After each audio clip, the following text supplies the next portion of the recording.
The Mid-America Veterans Museum is a 501c3 nonprofit business.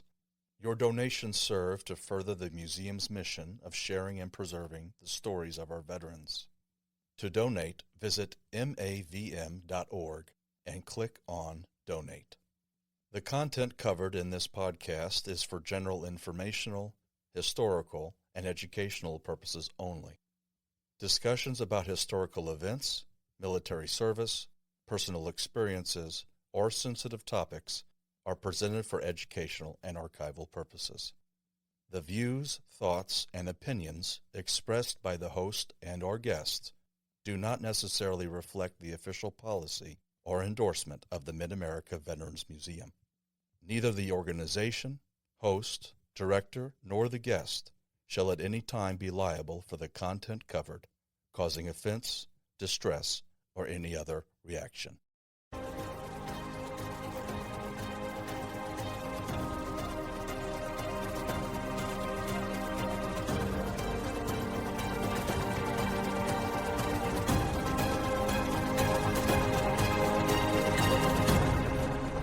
Welcome to the Operation Insight podcast from the Mid-America Veterans Museum with your host, Jason Galvin and Sergeant Ethan Gross.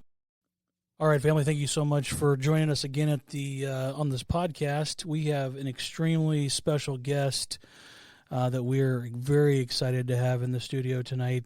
Why don't you go ahead and introduce our guest tonight for us? Our guest tonight is Lieutenant Colonel Jim Craig, September 1988 until November of 2013. Typically, and Jason knows this, if I know the birthplace and the hometown of our guest, I'll do some research and I'll find some interesting tidbit about where that individual's from and where they were raised.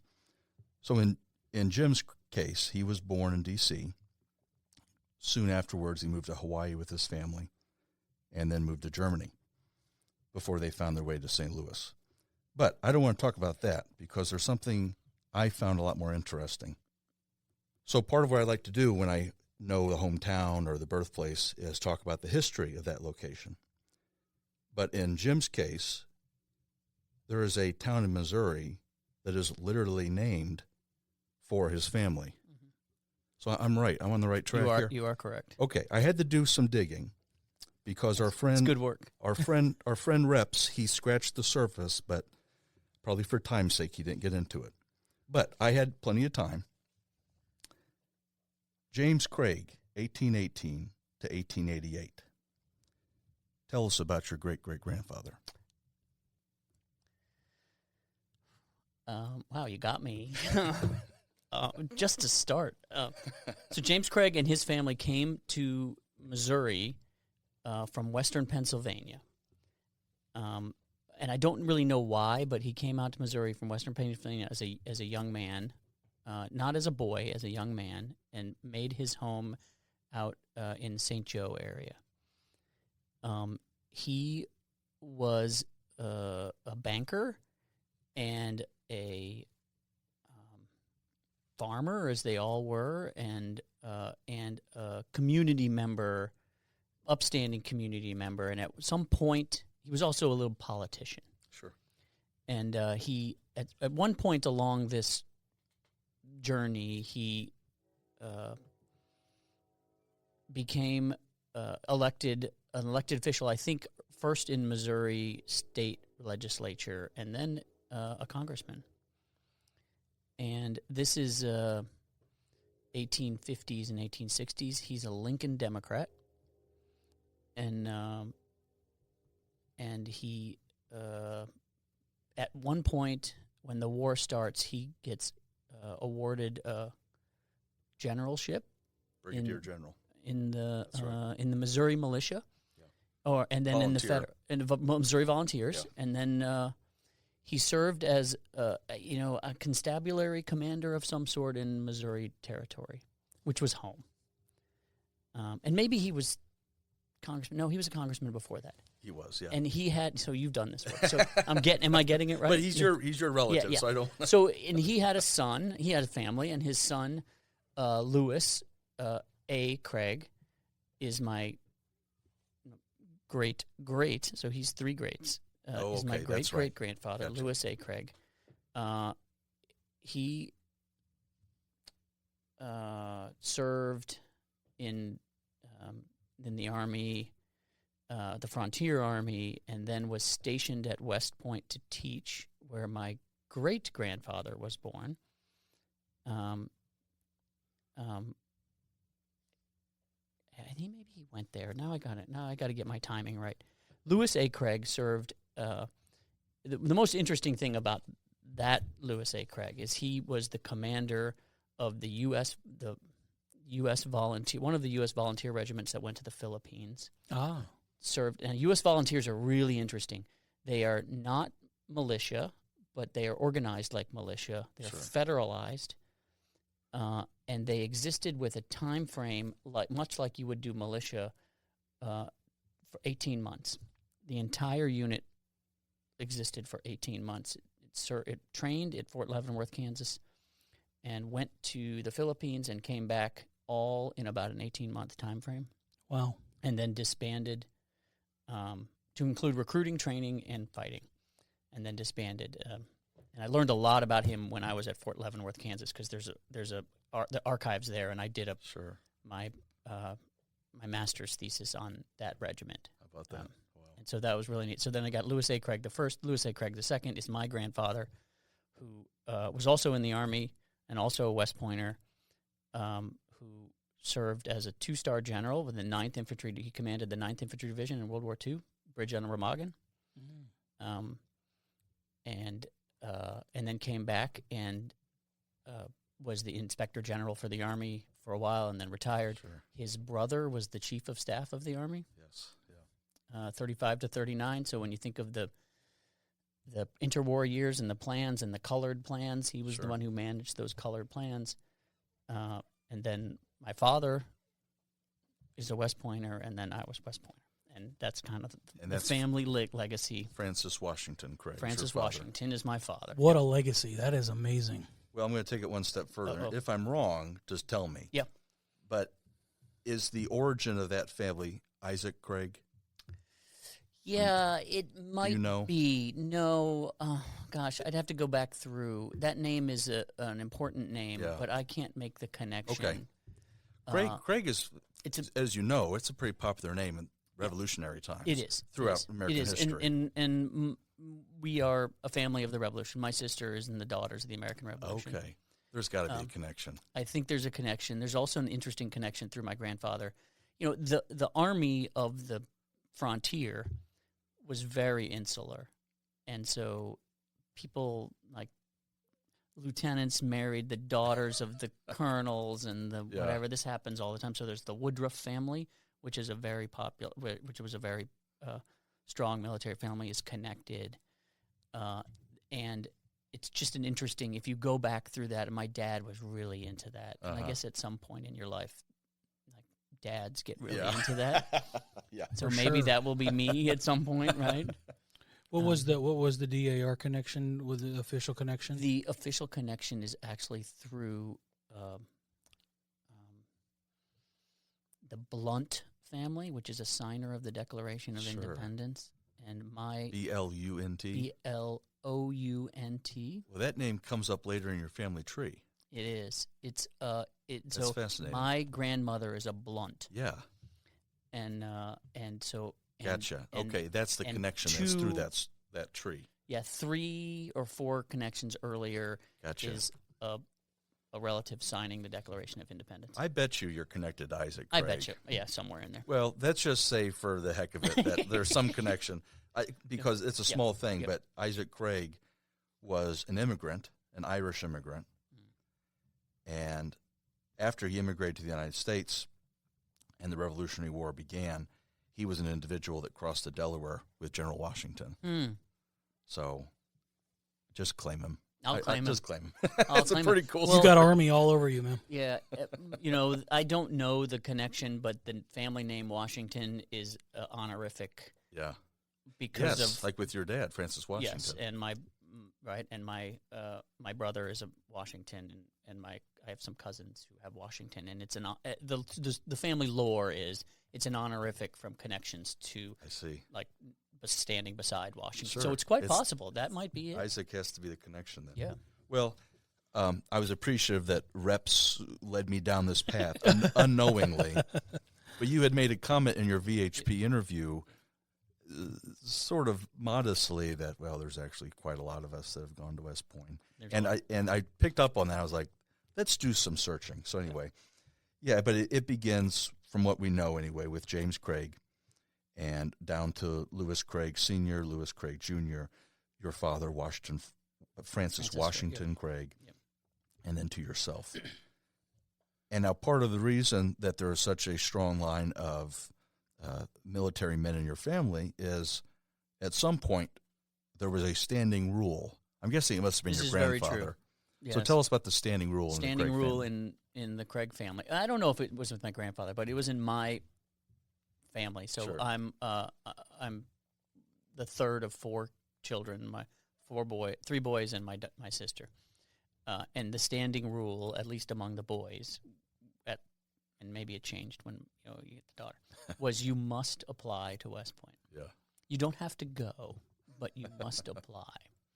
And I think that was really more about, well, first of all, it's about the legacy. But also, as I think back, and I have now a high school senior, like it's about applying yourself to something and doing the work. Sure. Right? And this one requires a little extra work than just a college application. There's a little more. And then because you're supposed to, and you're going to do that, you hope the children do, I did, you want to do the best you can. And you want to put out your best foot forward. And Sure. There's no guarantees. So my 2 older brothers did. They applied. I don't think they got accepted, but they wouldn't have gone anyway. Sure. And then I applied, and I did not get accepted. Which probably just made the fire burn even brighter. My wife tells people that I'm motivated by spite. Yeah. And that did. It made the fires burn brighter, and I end up in Roswell, New Mexico, training to become a better candidate for Sure. this. Let's go into that. Tell us a little bit more about that. So I didn't, I'm a high school kid. I lived in St. Louis. I grew up since 3rd grade out in Manchester, just off Manchester Road. And I would say a very normal life back then. We're here in St. Charles, and, back then probably this was farm. Back then, one neighborhood over was farm fields from when Sure. I was growing up in the 80s. Wow. 70s and the 80s. So not that dissimilar in that. Let's see. I had to apply. I had family legacy. My dad retired from the Army. We moved to St. Louis because my dad was in the Army. He served at the Personnel Center up on Goodfellow when it was a very large Reserve Personnel Center. It was a really large operation back then. He was an infantryman early in his career, and then he was adjutant general, human resources, later in his career. And but he retired in 83. So, I have some recollections of him in uniform, but mostly they're like he was going to the office, right? Sure. Not like deep, like what I would think of a field army. I kind of felt like I was just a normal kid. My dad just happened to go to work that direction, and everyone else went this direction. Yeah. It's fine. And so I applied to West Point to follow the family tradition, and I was not accepted. I was not a great student. I want a good student, but I was not a great student. I want to butt in here for a second because I forgot to mention this. So you already mentioned your grandfather, Lewis Craig Jr., highly decorated military officer, instrumental in World War II, much like his brother was. But he was also a friend of William Westmoreland. Oh, okay, so you have that story. Tell us that story. Yeah, so William Westmoreland is a friend of the family. William Westmoreland was the chief of staff from my grandfather in World War II in the 9th Infantry Division in the push east across the Rhine River, and held my grandfather in great regard. And, I'm a kid. I don't know who William Westmoreland is, right? And in I don't know, probably 11, maybe 12. My grandfather died, and we're at his funeral. And to be fair, I knew my grandfather, but we weren't next to each other having dinners or whatever. So it was an event. Plus, they were a very formal family. Yeah. So it was a formal event. And there I am, and there's this tall guy with a chin about out that might hit you. Jay Leno style. Yeah, right. He has I mean, if you've seen his picture, he has a big, long, and he got a very square jaw and this big chin, and he found his way to me. And I am 40th of 42 grandchildren of Lewis Alec Craig II. And to that point, there had not been a West Pointer. And he got 39 before you, and nobody had gone to West. Men and women, boys and girls, right? But no one had done it. Wow. And lots of West Pointers and my brother, my uncles, and that stuff too. Sure. And I can recall this to this day. Like, found me in the corner. This guy, I didn't know who it was, and he was like, "You're it. Yeah. It's time for you to do this." How about that? And of course, I'm 12.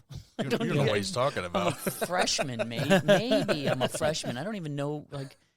And he's like, "You're the one to carry on the legacy." And so there's a little pressure for a kid. Yeah, General Westmoreland is telling you to join. Yeah, well, I mean, I had to ask later who was that guy. So thanks for letting me do that aside, because I think that's a fascinating story.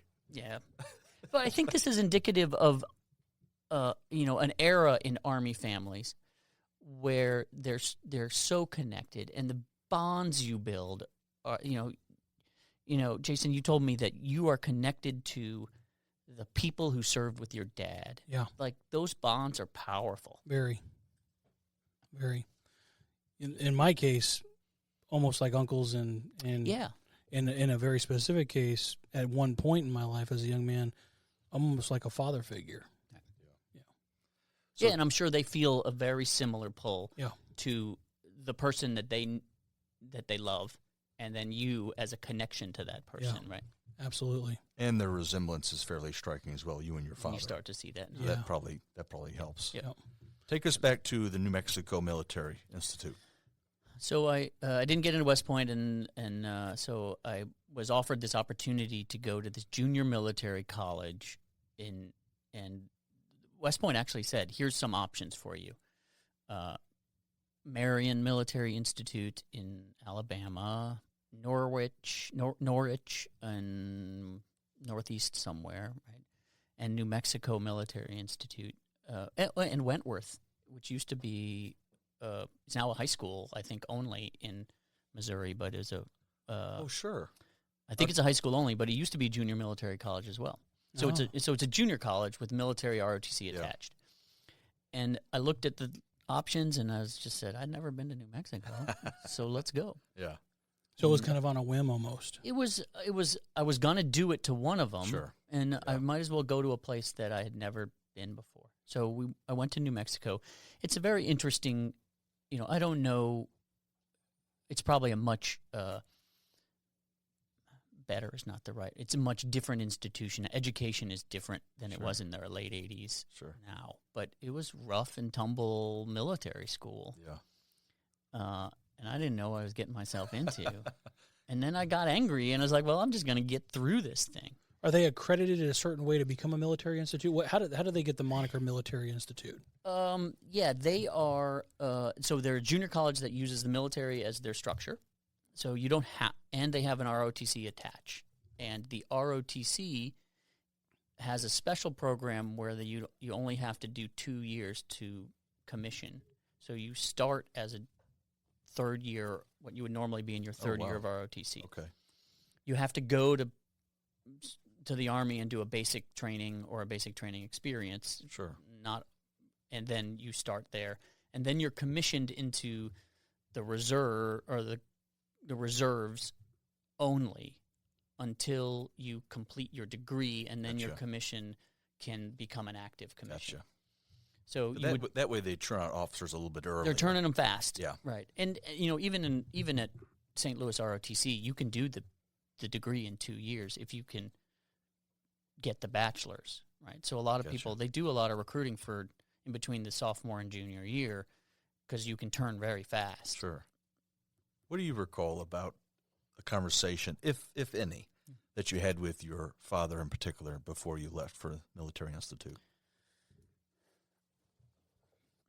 Well, first of all, I think he was proud. I know he was proud that I was trying. Sure. Right. I don't think, I mean, he had two older kids who didn't go to West Point, and he knew that every other of his brothers and sisters' kids didn't go to West. So there was not pressure in that sense. Yeah.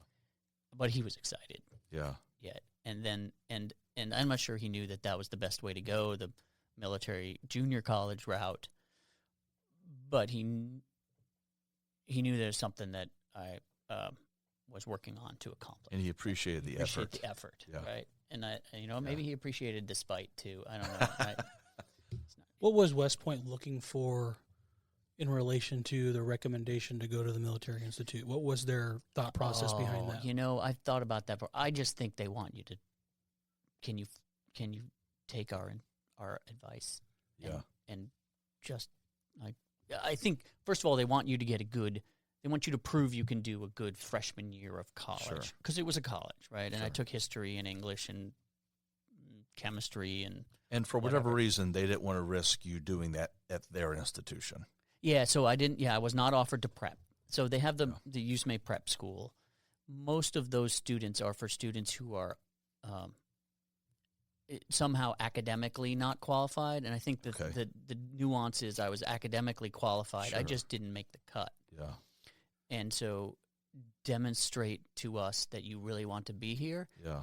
And you're going to make the cut. Making you work for it. And they make you work for it. And I have told people since then, like, if you don't get in and you really want to go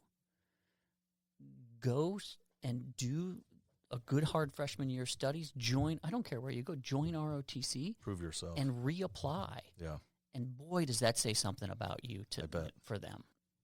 Tell us about that National Guard unit in Texas. Oh, so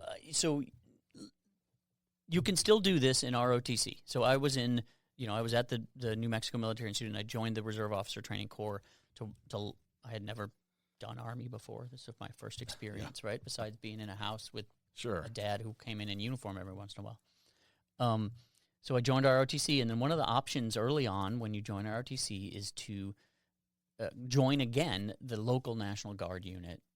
And often those Guard units have slots for cadets. And so you enlist in the National Guard, and you, when done well, the Guard assigns you as a cadet, and then they give you some leadership training, and they teach you about their unit, and they do these things. So I did that because I wanted to learn. And I joined the 2nd of the 142nd Infantry out of Texas Army National Guard, which was about 3 hours away in Lubbock, Amarillo, Lubbock area in West Texas. And my buddies and I would drive there on the weekend to do our drill in our uniforms and live in the armory and But this unit was in southwest Texas, probably 2 hours from the Mexican border. Mm-hmm. And I was a kid from St. Louis, and I even went to city school, right? I had never. I took Spanish, but I didn't know that people actually spoke Spanish, right? Right? In West Texas and South New Mexico, there's a lot of Spanish. Yeah. Right? And these are great people, and there was a lot of service in and among the immigrant population. I don't even call them immigrant populations. They are there first, right? Yeah. And I was in this unit, the 2nd and 142nd, mechanized infantry, but the people there were all Mexican Americans. Yeah. And they used to refer themselves as the Mexicanized infantry. Love it. And I'll tell you, they are very good at pulling out the coolers and the the barbecue pits when the drill is over. So you weren't eating MREs. Oh, no. I think I might. I'm telling you, I think I might have had my first tamale there. There you go. So you spend a year at the Institute there in New Mexico. Yeah. You spend a year within the Texas National Guard, and then you reapply to West Point. Then I reapplied to West Point, yeah. So tell us about the process starting from there. Well, I had already done an application process, so, back then it's all on paper, right? I write the essays and do the things and send it all in. But I was in nothing was guaranteed, but I felt really good because my grades were good and I had done all the things. Sure. So I don't recall being nervous, but I was really excited when I was appointed and I got in. Yeah. And you were taking to the military structure, if I understand correctly, pretty well. Yeah, I don't know. Yeah, You liked it. I liked it. Right? There's some people who like it. Yeah. Right? And I didn't like it in terms of the loss of privileges or the ability to do things. I liked the fact that it was pretty cut and dry and clear. I'm a structure guy. Sure. And I guess I like the structure. Yeah. Right. And I had a great, now that you did, I don't remember his name, but I had a great sergeant first class who was the person who was training all the ROTC cadets, who also took a liking to me, which feels good when you're that young, right? And was like, you got to, he's helping me get better. I mean, I failed my first PT test, right? And he's like, what are you doing? Practice, do some sit-ups, get yourself together, man. Sure. You're good. Why don't you show us you're good? Sure. I can remember a sergeant getting the kick in the rear and feeling like, that feels like love, right? Because that's what that is. Were you athletic growing up? Did you do Sure. sport? I did sports. I was a wrestler in high school. I wasn't a very good wrestler because it turns out, like most sports, if you haven't done it before high school, like I thought maybe I would be a soccer player, and if you're not playing some sort of, even in the 80s, if you're not playing some sort of club soccer in St. Louis, you're first round cut at your high school, right? So I became a wrestler, and I learned that, and I enjoyed that sport. I'm reasonably athletic, but not over the top. Man after my own heart. Yeah. I wrestled and coached wrestling for a long time. I tried to convince my kids to do it. What a fantastically developmental sport. Like, you're not going to do it for life. No. But those moments when you have to step out there and it's just you and another person on a ring, and you don't hate that other person. No. Right? But I'm going to try to put you on your back. Yeah. And I'm going to try not to get put on my back. Like, yeah. This is. I love the pushing yourself to different limits and different ways of strategizing how to win, even if you're not the strongest. Right. I like that kind of aspect to it, and just even though it's an individual sport, it's very much a team sport. Right. Yeah. You've hit on something that we're going to talk about later in terms of size and being underestimated. We'll get into that in just a few minutes here. But first, this was something that I wasn't aware of, and I'll just share a little bit more about myself personally. My eldest brother, Alexander, taught at West Point. He taught Slavic languages there for 2 or 3 years. And so I was able to visit him while he was there with his family. Actually got to see President Biden's address at commencement. I guess that was May of 23, I guess it had to have been. But anyway, he taught there and absolutely loved his experience at West Point. So a few things. I didn't know that West Point is an engineering school technically. Oh yeah. I had no idea. I didn't know that either until I listened to you. So you're always going to get a minor in engineering. You're always going to get a bachelor's of science. Okay, gotcha. There is no bachelor's of arts at West Point. Gotcha. You can get a bachelor's of science in English literature if you want, but it's still, and every cadet will take a track of some sort in engineering. So essentially a minor. And it could be systems engineering, it could be computer engineering, it could be mechanical. But it was designed as an engineering school. Interesting. And it always has been. So the country's first engineers, the people who built our country, were West Pointers. So I'm assuming the reason for that is I think of the Army Corps of Engineers. It's like you just said, it's a lot of infrastructure that you learn as an engineer, which you sort of need in order to win any sort of war. Yeah. So that makes more sense. But it's also a philosophical idea about and this is a very American idea, if I can just figure it all out and put the right resources at the right time in the right place, then I can win this confusing thing. Yeah. That's a very military way to think of things. That's fascinating. Okay, I don't want to just breeze through this, but you graduated 51st out of over 1,000 cadets. But I'm really interested in hearing about the GOAT of your class. No, Phil Fant.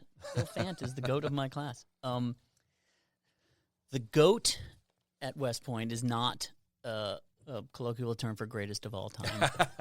Complete opposite, right? It is the complete. Well, in some ways, the complete opposite, and in some ways, the perfect person. Maybe the smartest person. You right. never know. So the GOAT is the dead last graduate in your class at West Point is named the GOAT. And you can't graduate without a 2.0. So a 1.999999 does not round up. Yeah. And a 2.0 gets the exact same commission as the 4.0. Yeah. Right? So the GOAT wins in some ways, right? But what the GOAT really gets, at least in my year, and I think they still do this, everyone at the time threw $1 in a bag, literally in a pillowcase, and we passed the pillowcase around, and when the GOAT graduates, and GOAT doesn't know that he's the GOAT. He knows he's close, but he doesn't know, right? Yeah. And they hand him the bag, and so he gets, in our case, great. $1,000 in $1 bills. Nice. And people compete, like when they know they're close in that last semester, they think, can I just take can I just give me a D on that one? Which is a really risky thing to do. Very risky, and some people lose that, and they have to spend another semester. So that's good. You wouldn't be kicked out if you don't. I think in that case, you would end up in summer, and you'd finish your grades, and you'd get in. Yeah. Gotcha. Yeah. So You wouldn't get kicked out at the end of your senior year for competing to be the GOAT. Gotcha. But there's some wiggle room there in terms of the. Yeah, but you never really know until the end.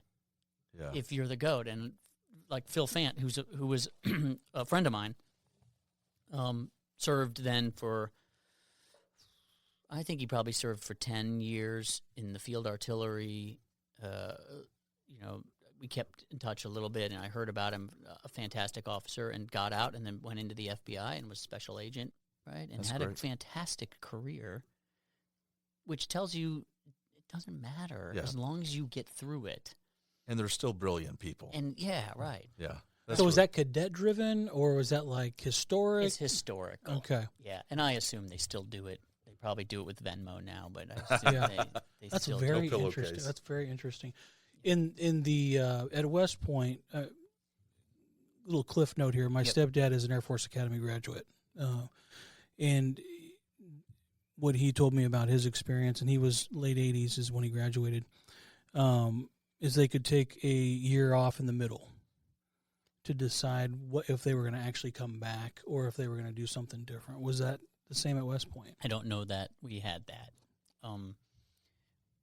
West Point is free. My wife will tell you it's not really free. They take it out of you at the end. Yeah.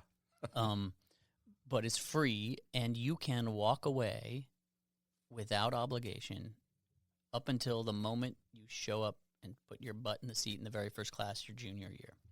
Wow. And that might be what he meant by that, because I know that, he went to like a Bible college at Multnomah Bible College, and I believe, and he went back his junior year.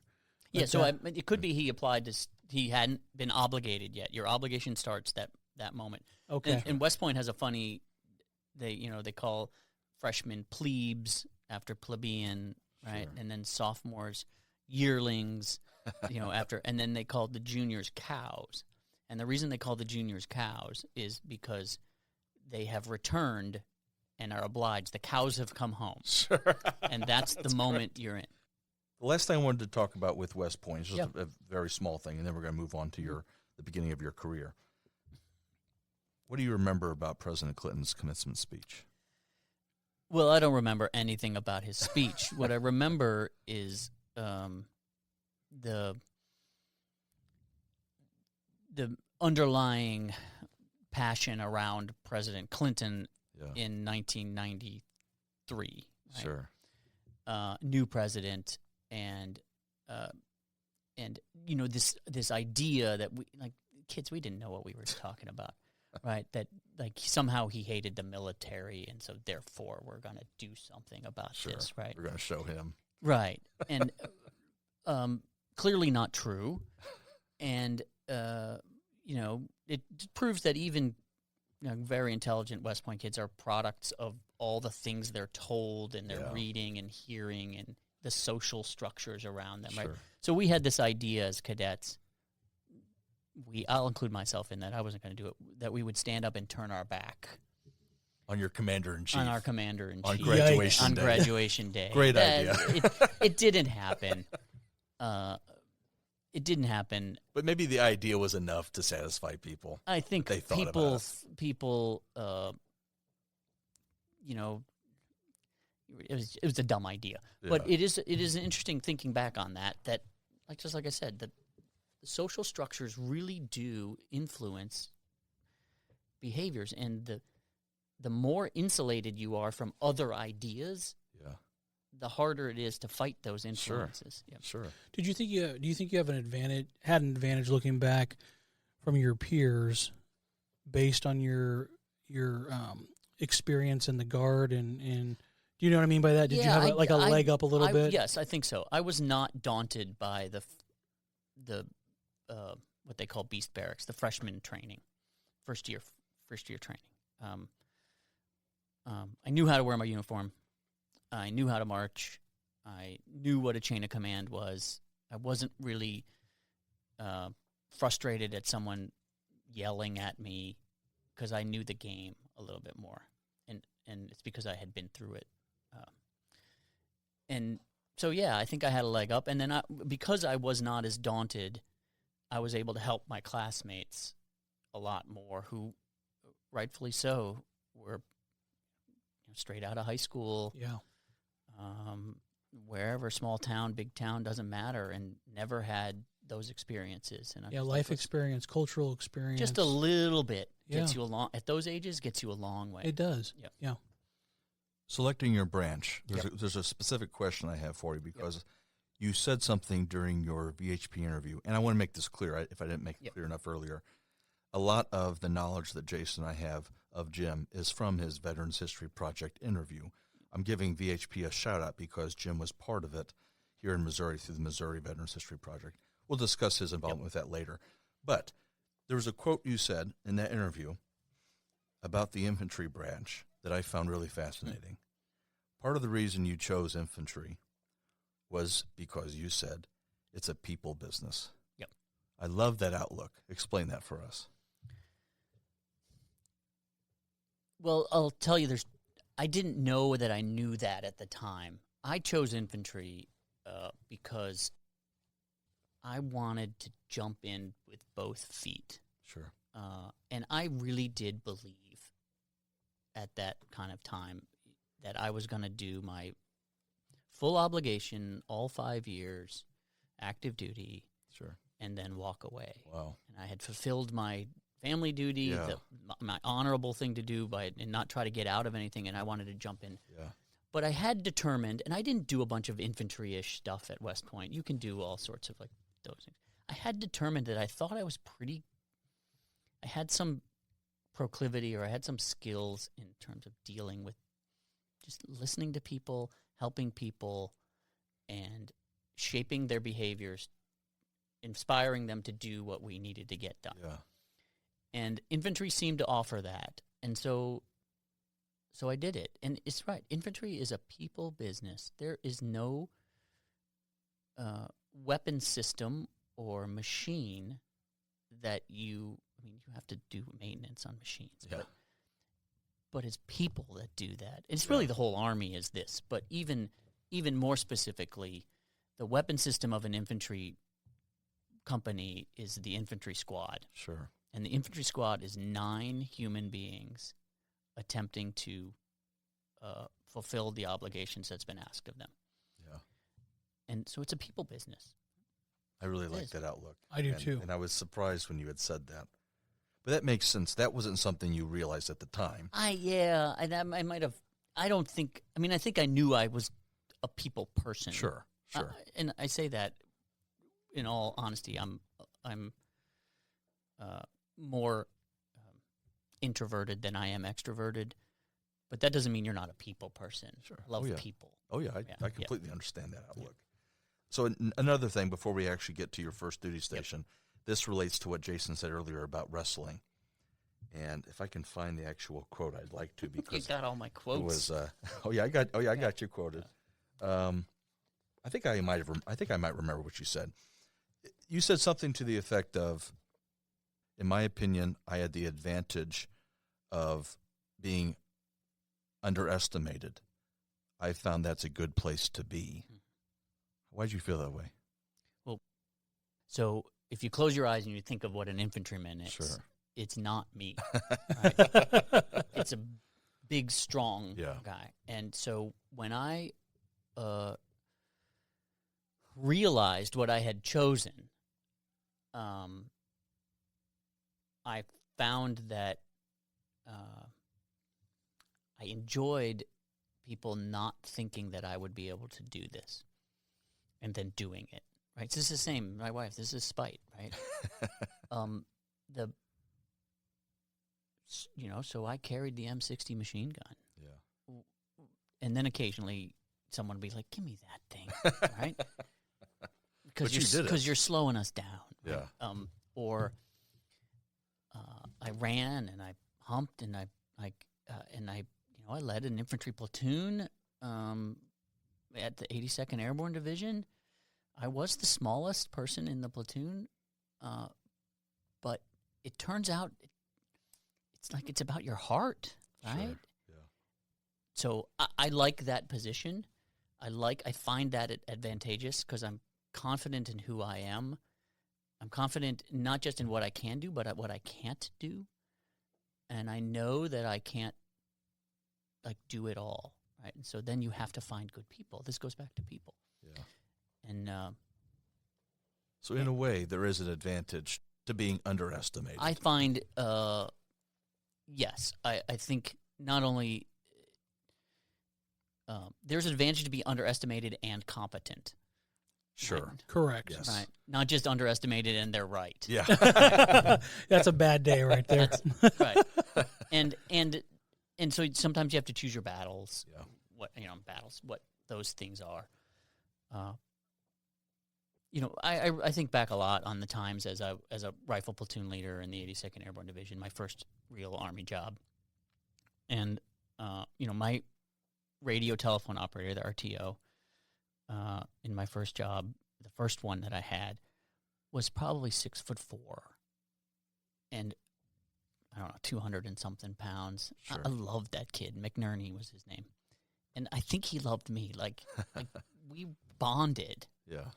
We worked together on this thing, and he knew that he was a specialist and I was the lieutenant. But that part only matters in that we're doing the job together, and I have this part to do and you have that part to do, but that doesn't make you more or less or more. That's right. Right?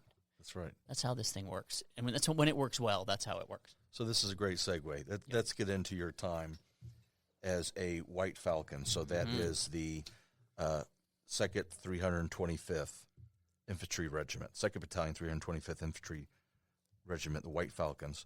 So this is of interest to me because my time in the 82nd was with the Gray Falcons, 173rd Cavalry Regiment. I was within the MICO of that regiment. So tell us about being at Fort Bragg and your experience within that unit.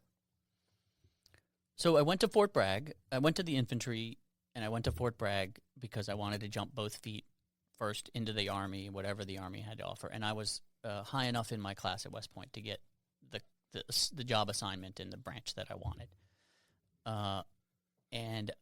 You jump right in at a place like that. Yeah.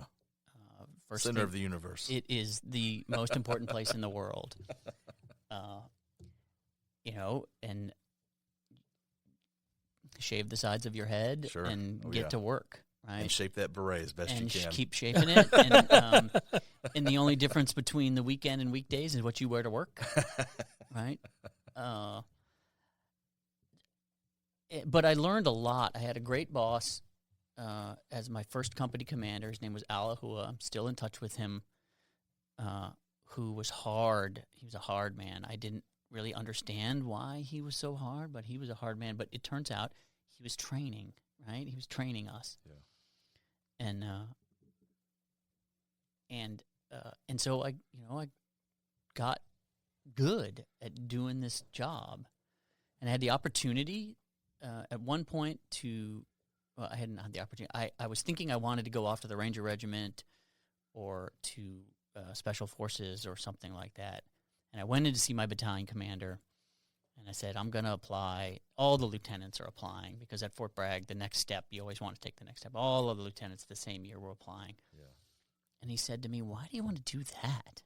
I'm like, well, because they're the best.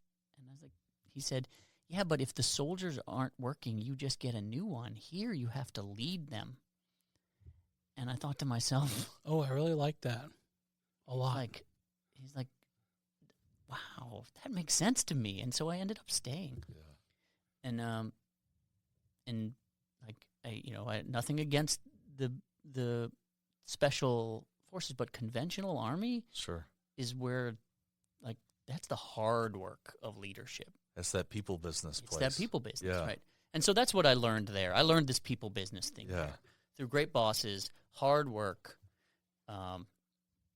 dedication, 100% dedication. I was not married. I didn't have kids, so I was able to do that. I had my best friend there was married and had a baby girl while we were there as lieutenants, and I, in retrospect, I'm not sure how they did it. Right? Sure, yeah. Because the expectation was so hard, so fast, all the time. Yeah. And it still is. Yeah, it still is. I can confirm that. You became a jump master while there, is that right? Yeah. I'm going to geek out a little bit because we share Fort Bragg in our history. I'd love to hear about your jump master experience, and also I'd like to hear about your experience with Fayetteville and that part of North Carolina, if you have to travel or anything like that. Jump mastering for a lieutenant at Fort Bragg is a rite of passage. Yeah. If you can't do it right away, right? You have to prove yourself to be sent to jump master school, and then you better get through jump master school, and then you have to prove yourself to be a jump master. Yeah. And for people who are listening, a jump master is the person who's responsible for the safety and the efficient operations inside the aircraft, safety of all the soldiers and their parachutes, and the efficient operation inside the aircraft to make sure that the soldiers get out at the right time in the right order so that they can get to the battlefield. The interesting thing about being a jump master is there is no rank among jump masters. So I'm a lieutenant or a first lieutenant, and there might be a staff sergeant who is the primary jump master, and guess what? That staff sergeant boss. Outranks you, right? Yeah. And that ranking is based on competence, not based on like how old you are or how good you are, or right. And like, the first time the S3 Air, or the sergeant, really the master sergeant who was in charge of the air operations, said, "We're going to make you a primary jump master for this one." I was like, "Are you?" It's a lot of pressure, but it's also like, really, I'm ready. Yeah. And he's like, "It's you," and so it's a great experience, and it's a lot of pressure. How many jumps did you get in? I'm just curious. Oh, I'm in the low 40s. Okay. I'm not enough to get the master wings. Sure. Right? So I'm a senior parachutist, but I had never returned. Usually it takes two times at Fort Bragg to get to the senior level. Yeah. If you would, before we get into Fayetteville and the surrounding area, could you give us, both would be great, but either your best jump story or your worst jump story, or both, if you have one for each.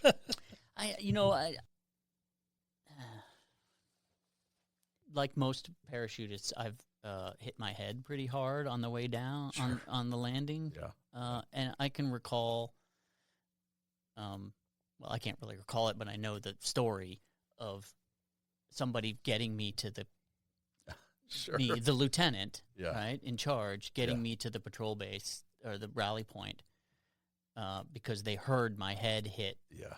like with a melon hitting the ground, right? And then came over to check on me and realized it was me, their lieutenant, and I didn't know what was going on. Yeah. And picked me up and shook me off and said, "Come with me, and we're going to Sure. take you to the rally point." And then I can remember, like, essentially coming to in the rally point, Man. Yeah. and them being like, "All right, what are we going to do, Lieutenant?" And I'm like, I just woke up. where are we? Yeah. Right? And that's why you train your soldiers, because that's when they help you. right. They're In going to trouble. help you, right? And they're going to, yeah, exactly. And I feel like I've probably done that a couple of times too, right? Yeah. This is a very normal experience, which Yeah. is funny to hear that I'm saying it now, but this is a very normal.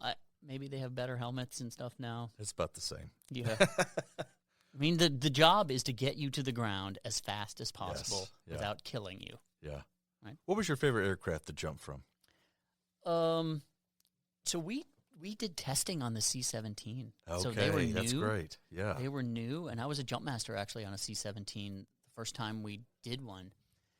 And it has that like passageway, small 4-foot, 3-foot passageway before you hit the Sure. ground. Yep. And the C-130s didn't. So I enjoyed the C-17. But there's nothing better than a C-130. And It's kind of fun. You're all cramped in there like it's sardines. so hot and cramped and heavy. And they used to say that the reason it's so crappy and heavy and hot is so that you want to get out. Exactly. What's kind of the turnaround time from preparation to being in the 130 to jumping out and landing? Is it hour, 2 hours? Oh, it depends. No, we did an in-flight rig, which means we flew carrying. We didn't put our parachutes on. We didn't put our stuff on. We flew from Fort Bragg, from Pope Air Force Base, to Fort Polk, Louisiana, with an in-flight rig on the way. So that's 4 hours, 5 hours probably. And we slept for the first 2 hours or so, sitting there, and then had to get everybody up and then try to figure out how to get them in the right spot so they can put their gear on and they can put it on safe and they don't triangle over any. Yeah. that can be pretty dangerous, actually. Yeah, and it's difficult to do the in-flight rig on those C-130s. What's the point of an in-flight rig practice or preparation? Well, you can't sit. I think the point is you can't sit with all that gear on for longer than about 2 hours. Sure. Gotcha. Your legs are going to fall asleep. Your body can't hang. So if you have a 4-hour flight, we did an in-flight refuel on that flight. Oh, So wow. it wasn't a C-130. It must have been a 141. If you want to put paratroopers in 18 hours somewhere, Sure. you got to get them in the air, and you're going to get them in the air with probably not with their parachutes on. They're going to put them on after they get into the air Sure. because That makes sense. It also helps save the stress and endurance of your body. Because your back, having that rig on you, your back just gives out after, for me, it was after an hour or so. So heavy. I believe it. Were you, I'm just curious, were you at Fort Bragg during the Green Ramp disaster? I was. You were? Yeah. I wasn't there, but Sure. I was there. Would you, for our audience, would you please tell us about the Green Ramp disaster? Wow, I haven't thought about that one in a long time. So the Green Ramp disaster was a crash that happened upon landing of an Air Force aircraft, and I don't know what kind of aircraft it was. And I think it was returning to pick up paratroopers.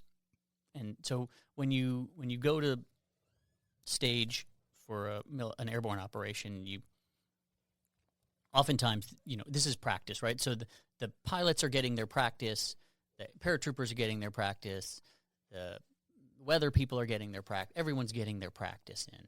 And sometimes there's more paratroopers than just a single drop, right? So the pilots are getting lots of touch and, come in, pick up a whole new set of paratroopers, go out to the drop zone, which is only 30 miles, 20 miles away, drop them, come back, get the next set. And there were paratroopers all out on the runway, right on the side of the runway, ready to get picked up. And the plane that came in, and I don't remember. I don't remember if they crashed or I just think they got clipped. I'm pretty sure it got clipped. Yeah. by another aircraft. By another aircraft, and then the plane, hit and exploded, and then the jet fuel, burning jet fuel, sprayed all over the paratroopers who were waiting. Yeah. It was. I can't remember the number of casualties, but it was a significant amount. Significant, yeah. I've had, outside of being in Iraq, I've had probably 2 or 3 of those type of incidents where you're kind of tangentially near them. Yeah. And there's a weird thing that happens in the air. Oh, sure. Something's not. Yeah. We were at Fort Bragg, and something's not right. I don't know what it is, right? Do you recall how the information came to you that day? No, but everything went dark. Yeah. Not dark meaning like the lights, but like communication, there was Sure. nothing. Yeah. And, Trying to control. Yeah, I mean, we didn't have cell phones and those things at the time, but there was a loud noise, and then something wasn't right, and then people are kind of looking at each other, like, Yeah. did something happen? You're not that far away. So it's an interesting. It was the Falcon Brigade that had a shooting. I don't know if you remember this. Yes, down on the field. Yep. Were you there for that, I too? was not there for that. Okay. We were trying to get back from Panama Oh, my gosh. from a training exercise, and we were delayed. We would have been Because there of for that. No, we just got weather Oh, delayed. you would have been there otherwise. We would have been there. Is that where you did otherwise. PT? Mm-hmm. Ritzeps Field. Incredible. Yep. Oh, my gosh. Yeah, and That was just a few years after the Green Ramp disaster. yeah. There's a memorial there up above that track and field. yeah. Would you go into that just because you have the knowledge about it? I don't really, man, I haven't thought about these in a long time. So there was a soldier, disgruntled soldier, for whatever reason, and those exist. He had gotten a hold of an arms room weapon and ammunition, and had a vendetta against his platoon sergeant. Now, his platoon sergeant, I actually know his platoon. His platoon sergeant was a British exchange non-commissioned officer named Color Sergeant Dave Wakeland. Who, the only reason I know this is because he spent his first half of his exchange in my unit, and then he went over to 4325, I think. I think that's right. I can't remember exactly. Yeah, and did a platoon over there, and he the unit was having a PT formation in the morning to do the big brigade level run. This soldier had hit himself in a bush or something. He brought his vehicle to the crest of the hill, got in the bed of his truck. There, okay, Yeah. right, and then he started sniping the unit and killed a couple of soldiers on the spot, and then as soldiers would do, they started advancing on this guy Incredible. with their PT belts as their only weapon, right? Yeah. Like they got truly nothing. incredible. They got Wow. nothing. And actually they were getting very close. At the same time, a couple of special forces soldiers from down the street were running the other way and realized something was going on, and they outflanked him essentially, and then got him. Yeah. They killed the brigade S1. They Yes, killed, he's the one that has the memorial, I'm pretty sure. Yeah. And a couple of soldiers, and he did. Yeah. I know those aren't pleasant stories, No. but I really appreciate you sharing your I insight had forgotten. with us. I mean, I hadn't forgotten, but that's not something I've thought about in a long time. When I was a paratrooper at Fort Bragg, we would use that track and field very often for our PT sessions, and I think this is important because I don't think a lot of Americans understand that just because you're stateside and just because maybe you don't deploy to a combat zone, things still happen, and things still happen on military installations within our borders. And Fort Bragg, unfortunately, has a dark history of several incidents like that, the Green Ramp disaster and that shooting. But I can remember always feeling just that sort of weirdness. We were talking about kind of that feeling of weirdness earlier. That weirdness, joking and palling around with your platoon mates, and then you're running by a memorial where soldiers were killed by one of their own. Right. And then the Green Ramp disaster. I was in that same spot dozens of times, getting rigged up and ready to jump, where those paratroopers were killed tragically. So, I know it's not newsworthy that bad things happen no matter where you go, but it's always weird to think about Fort Bragg, such a historic and a large military installation. There's little dots of tragic things that have happened throughout that installation, throughout that post. And I don't want to discount any of those stories. There's some things that the place like Fort Bragg can do to make that better, right? Sure. It seems to be that the stress and the pressure, all the expectations that we as a society, as a country, place on the military, and then turn around, the military places it on this place, which is the center of the universe as far as they, right? Yeah. And when you're a 19-year-old kid and somehow that pressure falls on your shoulders, some of them crack. Yeah. And they're still human beings. That's not fair, right? And what they did was not right, but there are some societal and structural things that we need to try to always be trying to work on. Most definitely. Yeah. And actually, that's something we'll discuss later on in terms of good point. When veterans get out of service. Mm-hmm. The last thing, and then we'll move on from Fort Bragg. I'm sorry, I'm geeking out here. Tell us about just exploring Fayetteville and the surrounding area. Was that fun for you, or was it not? Well, it was my first experience living on my own. Sure. I mean, like the West Pointers are released into the wild. I had a great time. A friend of mine's, who's one of my roommates there, his brother tells a story. His brother, who's a year older, tells a story of coming to visit us. We lived in an apartment in Fayetteville. I don't remember the name of the apartment, one of the apartment complexes. And lieutenants at the time, and still you get a allowance for housing, but you all bunch up together and you can maybe get something better or maybe save a little money or do something like that. So we had 4 of us in this 2-bedroom apartment.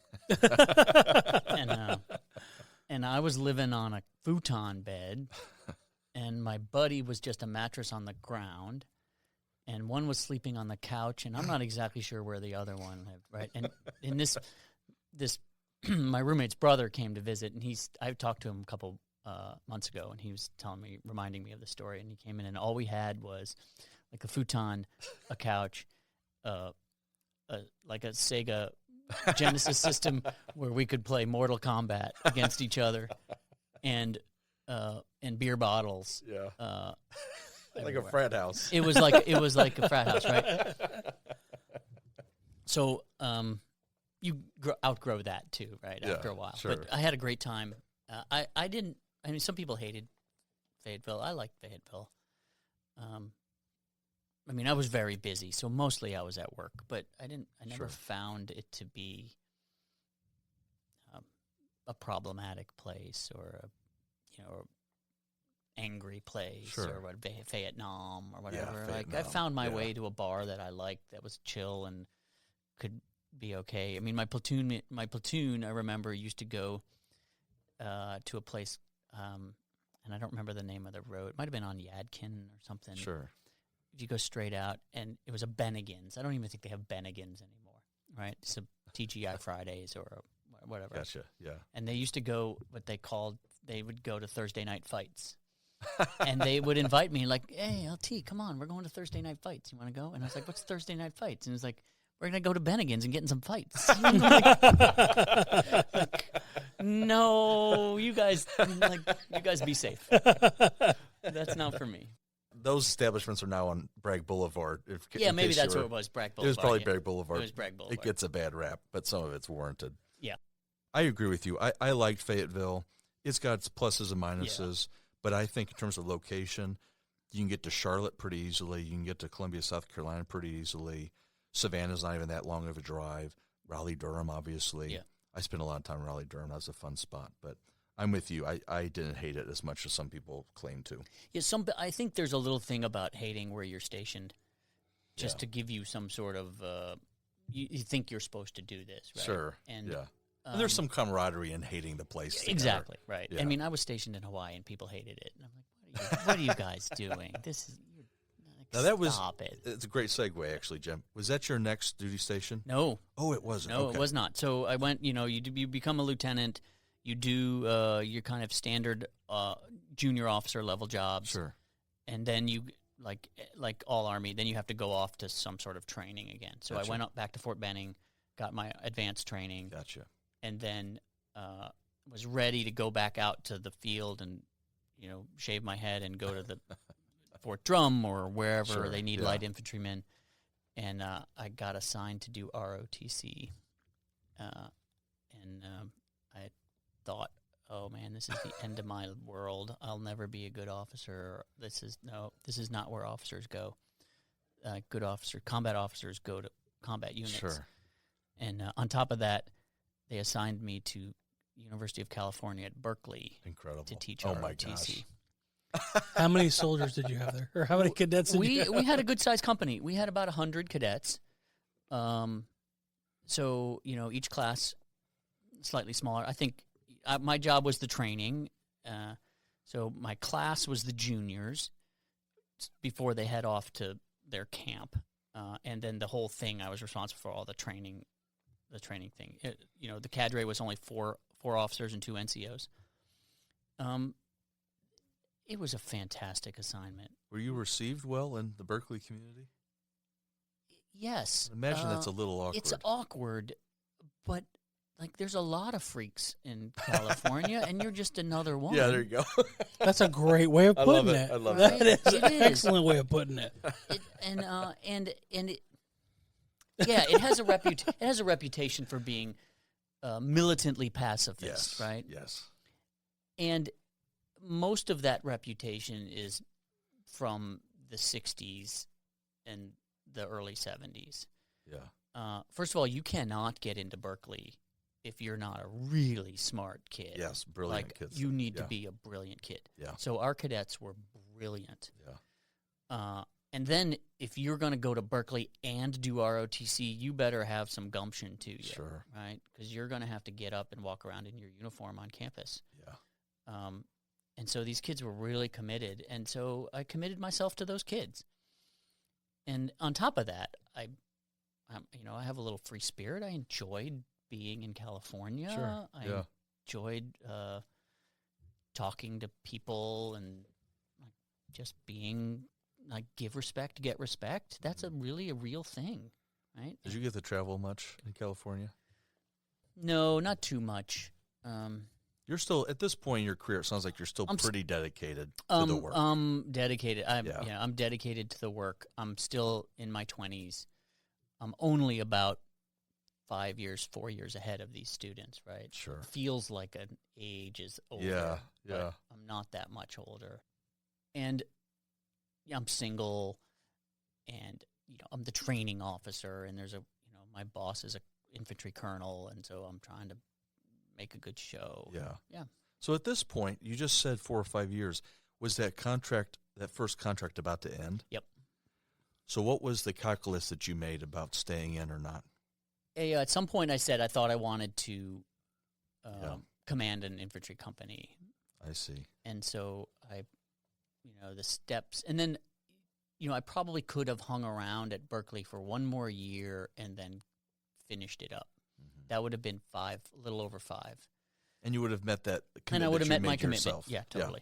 But I had in prepayment for the Berkeley job, they said we can give you assignment of choice for the next job, and I had chosen if you're going to send me to Hawaii, I'll do that. And so I wanted to go to Hawaii. Yeah. And so I stuck around and did that. So the next place you go, you re-up. Yep. And you go to the 25th Infantry Division. Mm-hmm. Well, it's not in the officers. It's not really a re-up. You just don't get out. You just keep going. There's no no re-enlistment required. You're indefinitely. Yeah. Until you say you're done. Until you have an active duty service obligation, and until your obligation is over, and you say you're done. I see. You can't say you're done before the obligation isn't over, but you can finish the obligation and still go, and then you could end at any point that you essentially, desire. I mean, unless they move you and you have an obligation because they paid for you to move or something like that. Gotcha. Yep. So the next place that you go is the 25th Infantry Division in Hawaii, Schofield Barracks. How long were you there? 3 years Okay. in the 1st Battalion, 14th Infantry, Cacti. I got there in the summer of '99, and for officers, young officers who get there, usually you serve on a staff for a little while, and then someone says, okay, he's ready. Go make him a Sure. company commander. He's captain, and he's ready.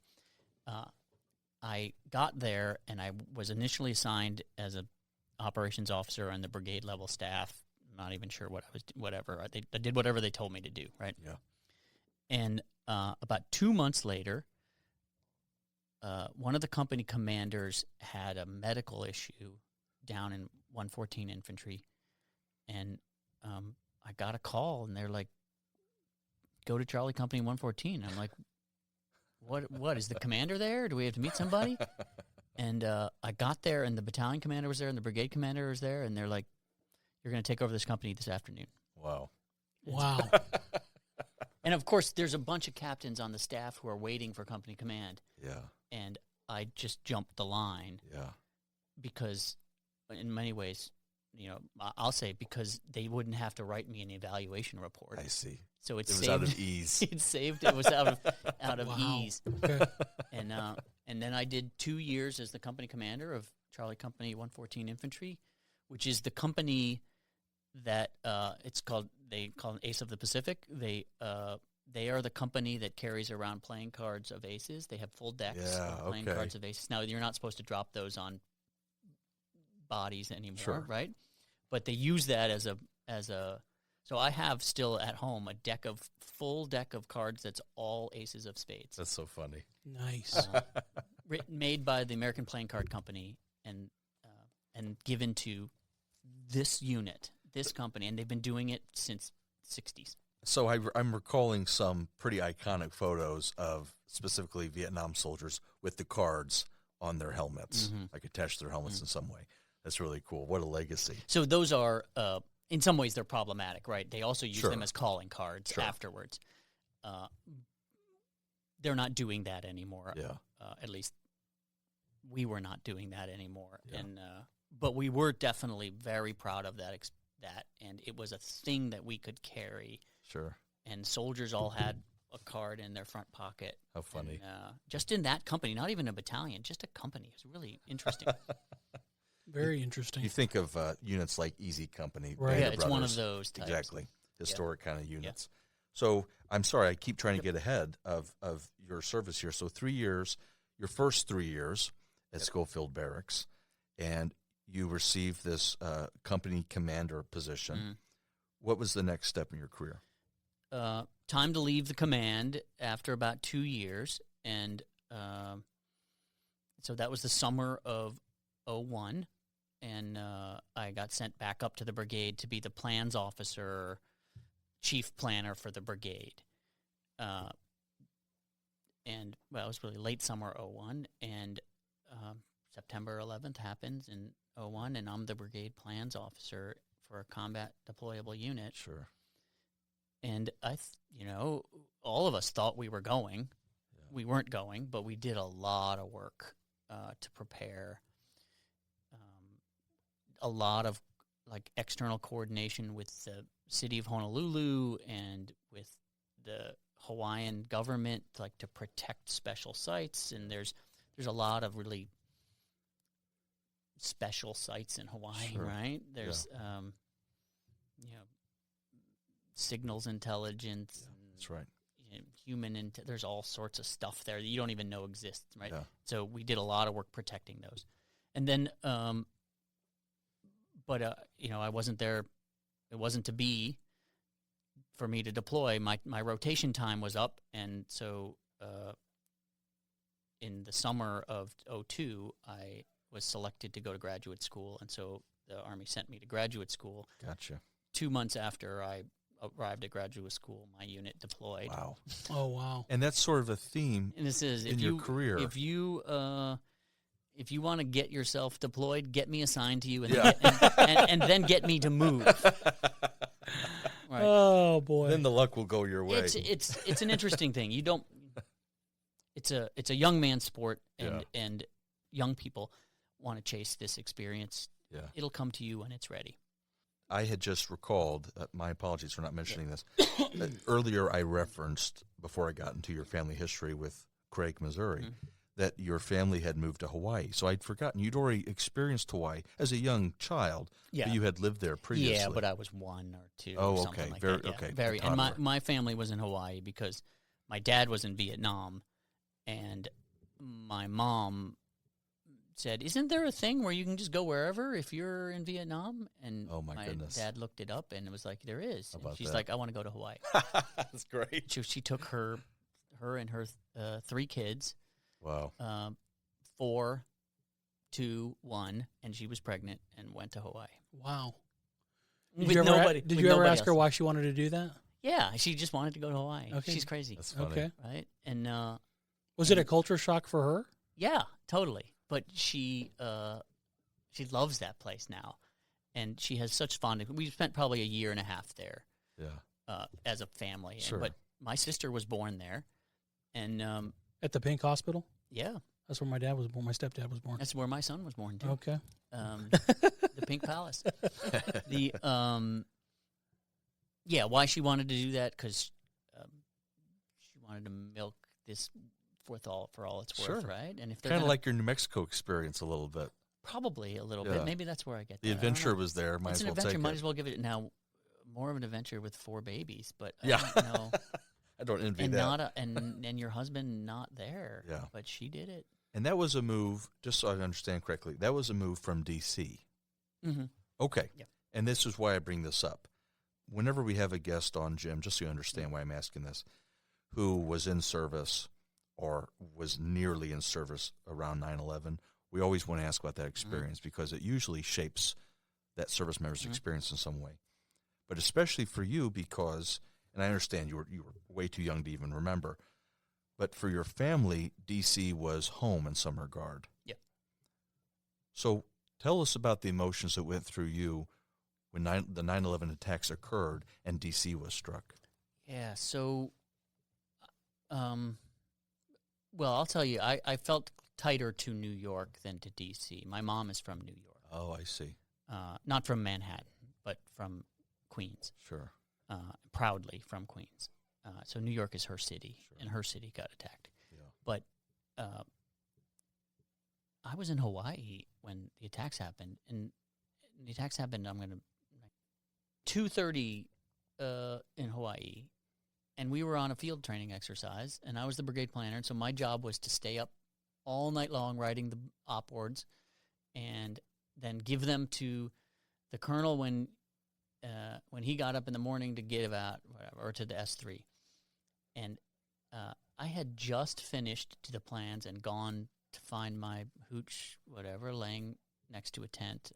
And a soldier came and shook me and said, "Sir, you got to get up." And I'm like, "I'm not getting up." Weird. I know how this works. I get to sleep during the day. Yeah. And he's like, "No, you got to get up. There's been an attack on Washington, D.C. and New York, and someone's got to go tell the colonel." And I was like, "You got to come up with something better than that." Oh, my man." gosh. Yeah. Right? Too unbelievable. You thought they Right. were pulling your chain. I totally did. And I was like, "How do we know that? We're out here in the field." Sure. And he's like, he had a little transistor radio. Wow. And he's like, "Listen." And it was. Incredible. And so I had to go to the colonel's little hooch and like, "Sir, you got to get up. Something's going to happen soon. We're going to hear it from the brigade, from the division, and we're going to probably have to go in." So we did. We had to redeploy the when you train as a brigade in Hawaii, there's not enough space. So you send different battalions all over the island. Yeah. And so we had to redeploy all of them from all over the Sure. island safely. And we're not the only ones out, too. Safely and effectively. And also, at the same time, we're locking down everything Yeah. and not really knowing. We worked probably 3 straight days on about 2 hours rest. Well, you have a unique experience for 9/11, it sounds like, because Hawaii wasn't awake yet. Right? Do you remember what that transition period was like? I know what you just mentioned for yourself, but what it was, your perception was like for Hawaii?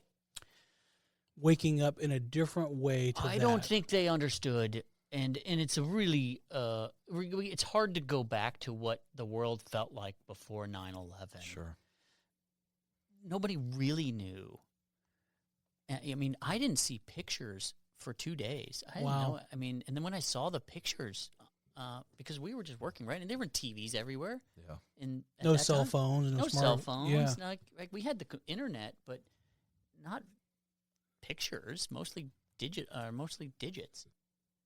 You look at it and you're like, that's a movie. That's Sure. not real. But that's what it looks like. What was the first image you saw, if you can recall? I'm curious. Oh, the towers coming down, right? Sure. They were on a cycle. Repeat, yeah. Once we got a television, it was just on repeat. Did you call your mom? Not for a week, probably. Wow. Because I didn't get back to my place. That's right. For a week. We slept in the. You guys were on real lockdown then. We were on lockdown. We didn't leave.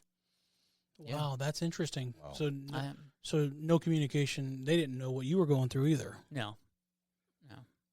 And it happening. Yeah, and we're suddenly. in the middle of we're just on an exercise, and some units over here practicing forward air refueling, and one unit's over here doing on a training range, and one's doing situational training exercises, and Yeah. like they're all over, and we're at the brigade trying to keep track and practice the orders and the management. And How was if you can recall, and you might not be able to, but how was the fluidity between government, federal government, military, and local government? Was there any practice for this type of thing, no, or any coordination? No, I think there were definitely connections between those. The Hawaii is a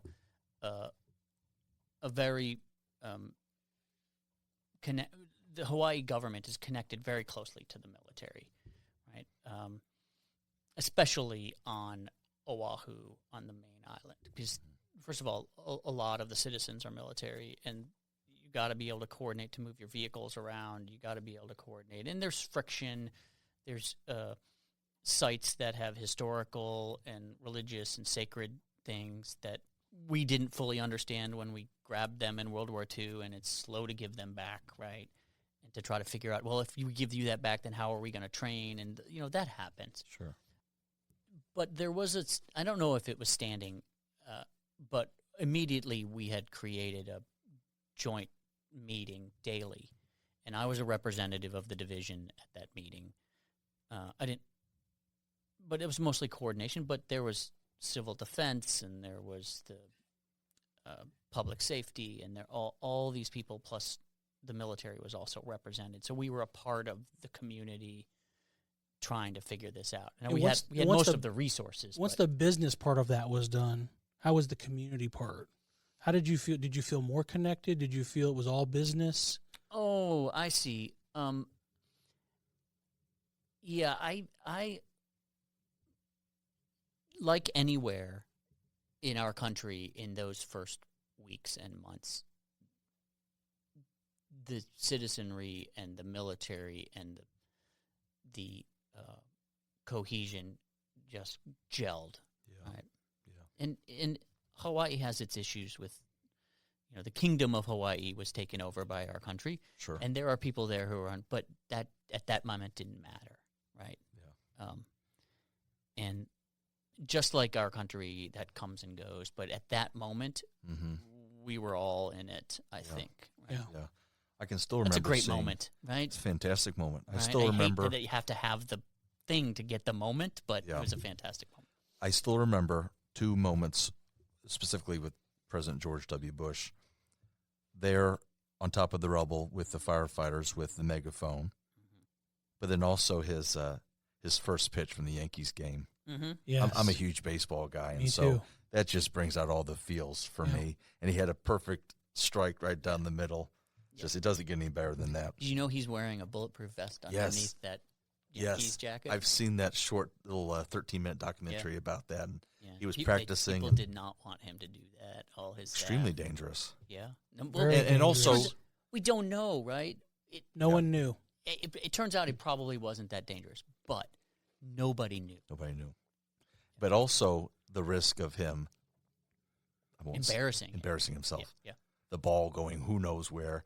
But it's just perfect Yep. That Americanism of the perfect strike right down the middle. And the reason why I Love it. asked that about Hawaii is because, I mean, that's quintessential American, right? I mean, every place, everywhere, at the same time, Yeah. it was happening. Yeah. The gelling, the community, the doing more for your neighbor, looking out for somebody, sacrificing something.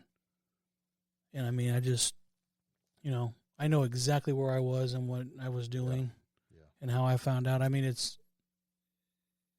crazy. You know what I mean? It's a moment in time. Everyone has that Yes. story. And another thing we'll discuss later with Jim is the GWOT Memorial. Mm-hmm. And that's kind of why I'm spending so much Yep. time on 9/11, because Jim has a perspective on that memorial, Oh, man. which 9/11 is the beginning of the global war on terrorism. Okay, but we'll get back to that later. You said the next thing that happened was you attended a graduate school. Now, was that at the Army General Staff College? No, I was selected for a program based on my grades at West Point to go to Harvard. And I so they sent me to straight up graduate school, told me take your uniform off How about that? and make sure you can pass the PT test at the end of this thing and come back smarter and we're going to put you to work in the Pentagon based on your experience about because that? we're going to train you here. And that program, which still exists, I believe, but has been shifted. It used to be they took combat officers, sent them to graduate school, and then put them to work in the Pentagon and then sent them back to the line. And the goal was to take, because the future leaders of the Army will probably come from the combat ranks. Sure. Not always, but generally infantry, artillery, armor, aviation. Yeah. And so if we can identify a few of them, we might get lucky and get them trained. And if we don't, we just get good hard workers in the Pentagon. Sure. And that's pretty good too. Yeah. I think they've shifted it now, so you have to change your career field, and you end up just a full-time staffer in order to do that thing. But that was what the program was. Is that 2 years at Harvard? It was for a that year. degree? No, it was a 1 year degree. 1 year. A 1 year degree, including summer, so a full 12 months. Okay. Working hard, I'm guessing. Yeah, a great experience. I'd never had to. First of all, classmates from all over, all of them super smart. Most of them had not a lot of interaction with the military. Sure. Right.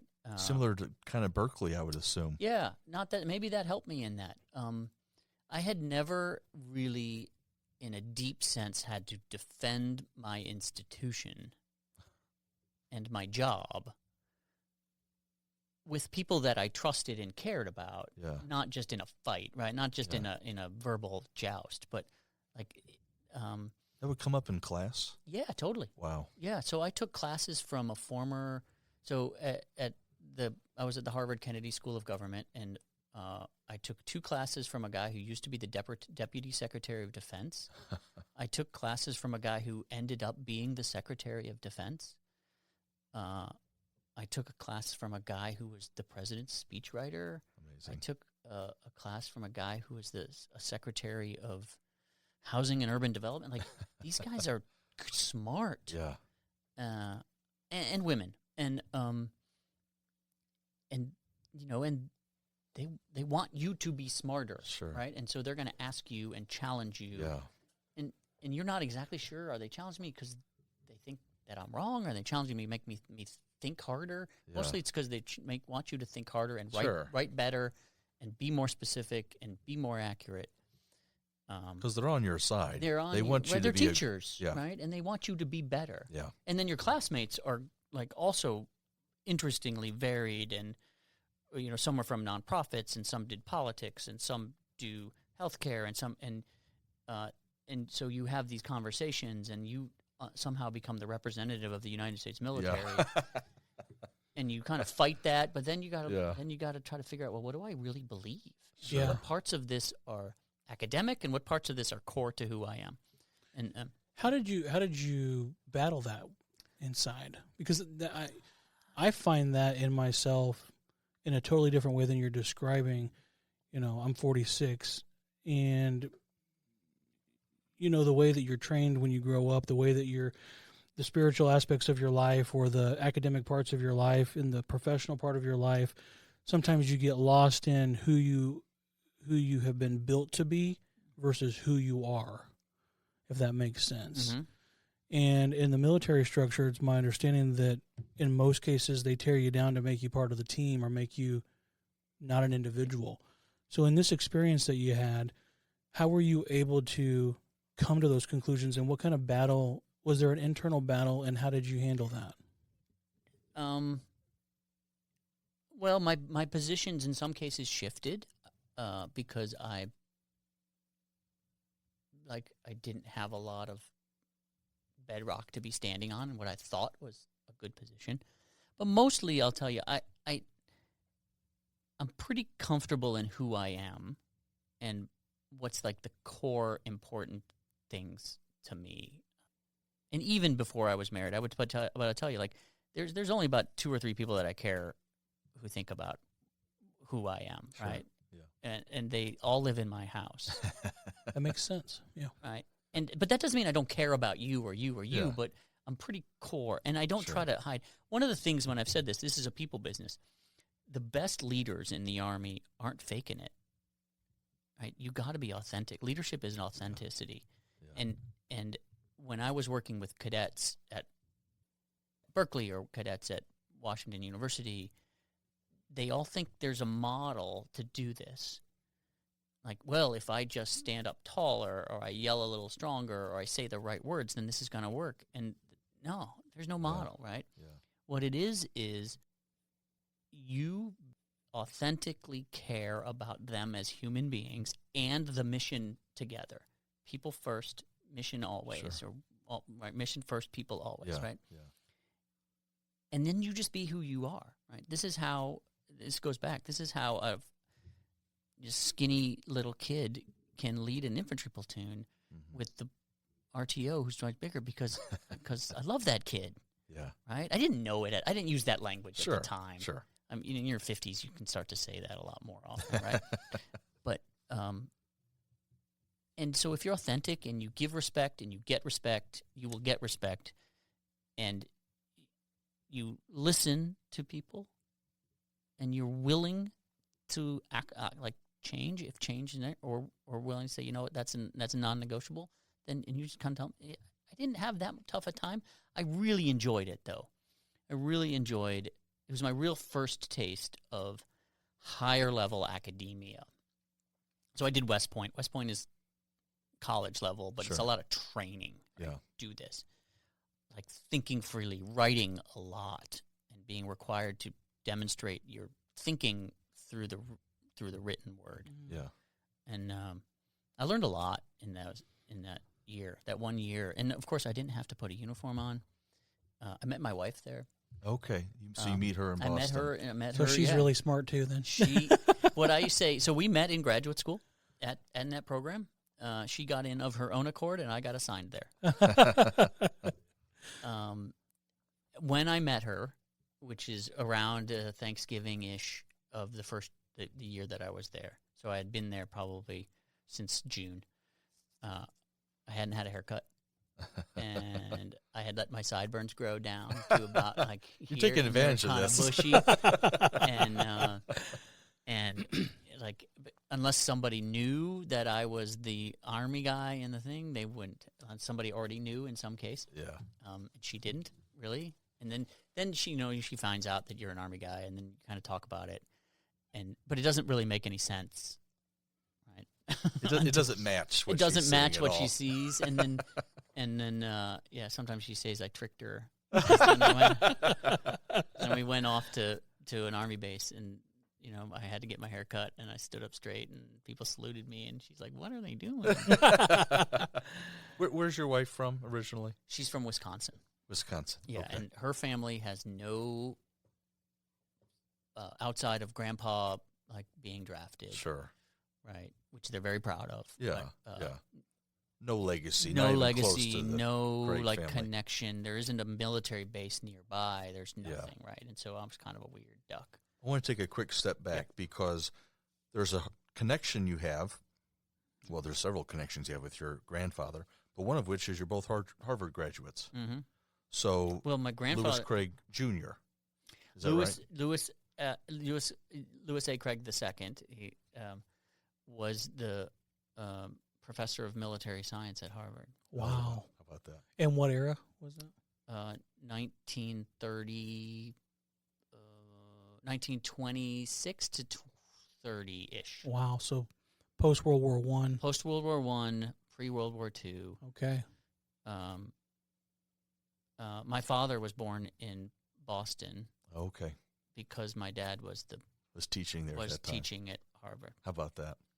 So, yeah, your connections with Cambridge are strong as well. Yeah, and I didn't really know that. I actually only really understood that's why my dad was born there. Yeah. When I was, and this jumping ahead, but when I was selected to be a professor of military science, Washington University was available.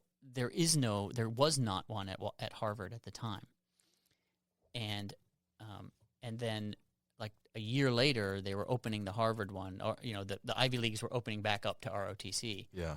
And there was some thought that they were going to pull a current professor of military science to be the professor of military science, and I was thinking to myself, that would be kind of fun. Very sweet. That would be like a big circle. Yeah. Moment. It didn't happen, but that's when I learned about that. Well, I wanted to take that step back and make the connection to your grandfather, because now I'm curious.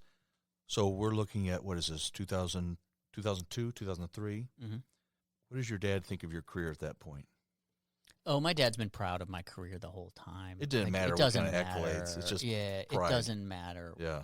I mean, and the army of my dad. So my dad was commissioned in 51, got out in 81, did a Korea, did Vietnam. In the same way that when I look at the army now, and I'm not even that far removed from it, wow, it's so different. Sure.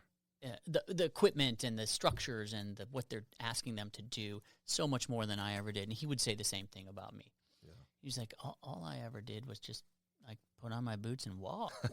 What is all this stuff? Yeah. Like strikers and so he was just proud.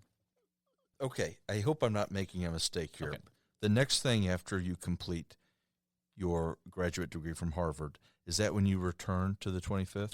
Yep, I went back I went to Fort Leavenworth for training again. Every Gotcha. time the history, you become an officer, you get training, you go to the job, you get more education, you go to the next job, you get education, you go to the next job. Gotcha. So I did a year at Fort Leavenworth with my wife at the Command and General Staff College. Gotcha.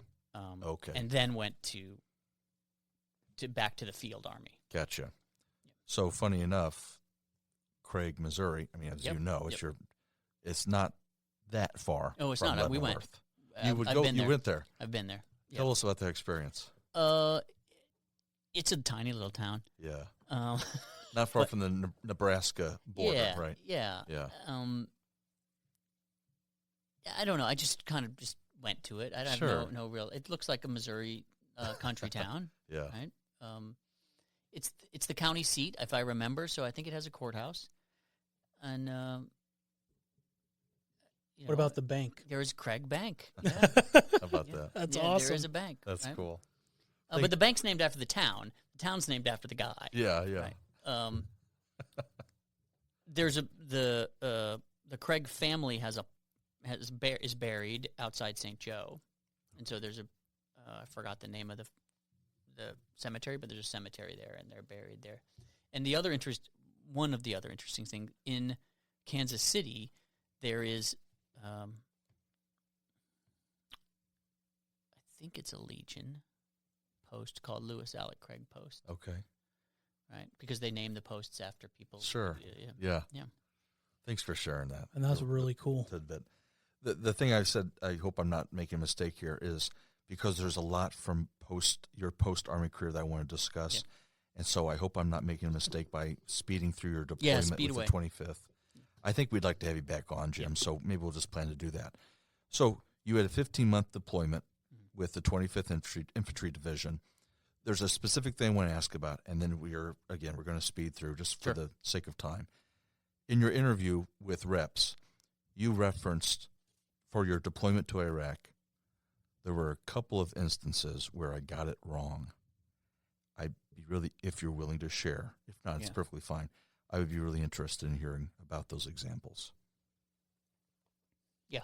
Well, I deployed with the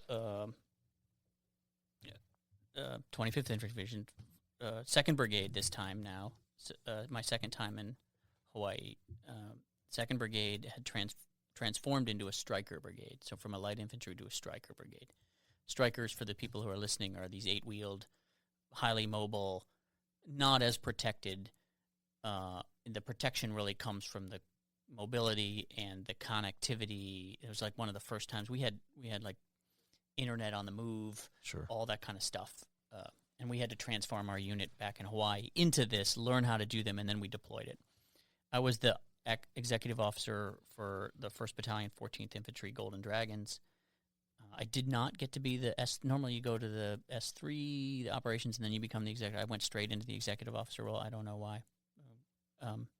These things happen, and we deployed, and my job as the executive officer, you kind of think of all the logistics, all the maintenance, all the staff coordination, all the processes that allow the fighters to do their job. So Sure. I didn't leave the Tactical Operations Center, very often, at least in those first few months.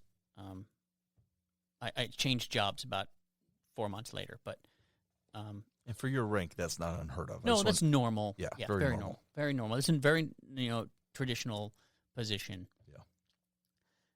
And so we had been there probably 2 weeks. In theater in Taji, Iraq, 2 weeks, and we had a company forward in a small town called Tarmiya, and we had a company in another little area, and then we had the other companies just kind of like moving around, and we were just getting our bearings. In fact, I don't think the other unit had left yet, but we were they do this thing called right seat, left seat ride, and I always get the seats mixed up, but we were in the one where we're in charge and they're helping us. Sure. And at one point,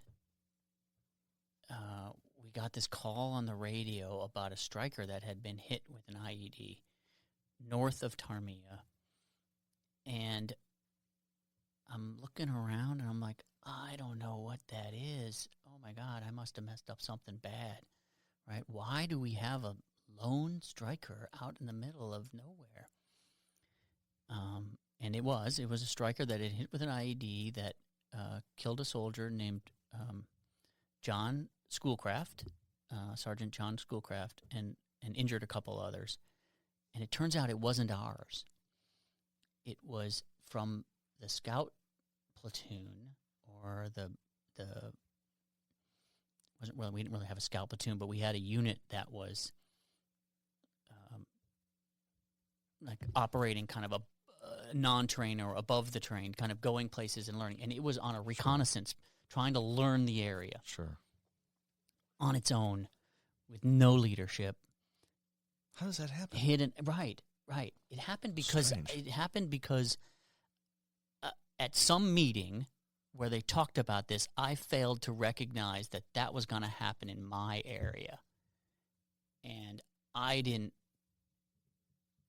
make the connection. Yeah. It was. This is what executive officers and staff officers do. Sure. And in that case, I got it wrong, and I didn't want to get it wrong ever again. After that, 2 weeks in. 2 weeks in, and they always say these first 100 days, that's the most important because then you'll get it. And we all knew it, and we're like, we're on it, we're going to get it, we're really working hard, and then this thing happens, and I already failed. And this is 2007, is that right? Mm-hmm. So 2007, we're a surge brigade, but we're at the back end of the surge brigades. Yeah. So the front end of the surge brigades really fought hard, and not to say we didn't fight hard, but our fight transferred within months to more of a nation building and that kind of stuff. Sure, infrastructure and that kind of thing. Yeah. So and when I say I got it wrong, I got it wrong. Yeah. Right? And someone can say, well, that's the commander's job, or the soldier made a bad decision, whatever. But there was a moment where I wasn't focused enough. I wanted to bring up the year because I just find this interesting, Jim. Well, first of all, let me say this. I don't think anyone, from what you've described to us in this situation, I don't think there's anyone that would blame you for what happened. Right. No. But I so appreciate you taking on, as an officer, as the executive officer, taking on that responsibility nonetheless. Yeah, the kid wasn't even in my unit, but he was in my space. Yeah. And he was in the colonel space, right? He was in my commander space. Sure. But my job for the commander was to make sure that stuff doesn't happen. Yeah. Yeah. I wanted to bring up the year because this is something you mentioned in your VHP interview, and I just find it interesting. Your first year of service is 1988 with the Texas National Guard. So you have almost gone, at that point, almost a full 20 years. Yeah. And you are just then having, if I'm wrong, correct me, you are just then having your first casualty that you're counting on your mark. That's my first combat. I had a soldier when I was a company commander who went AWOL and killed himself.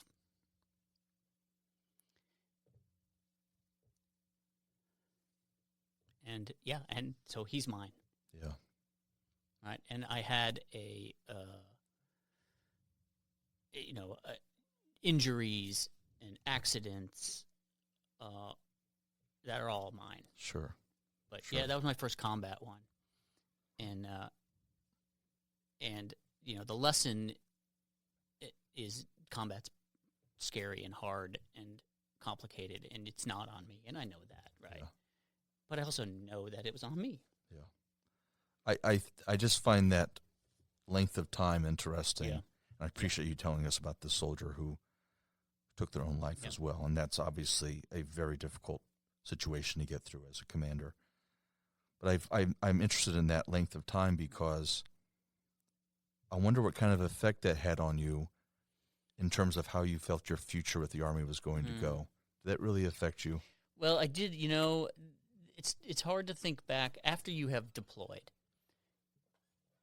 It's hard to think back and remember how badly you wanted to deploy.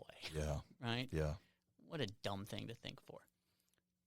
And I can remember thinking, well, I'll do my 20 because that's it. Sure. And I haven't had enough. But it turns out if it's going to happen, it's going to happen. Yeah. And I was a little nervous, I guess, about that. And a little kind of like morbid is not the right, but yeah, like I said, if the best way to get non-deployed is get me assigned to your unit. Yeah. Right? Sure. Because every time I left, they would go. Yeah. Everywhere I went. Yeah. And but I think I was confident in who I was. I was confident in my abilities. I was competent officer.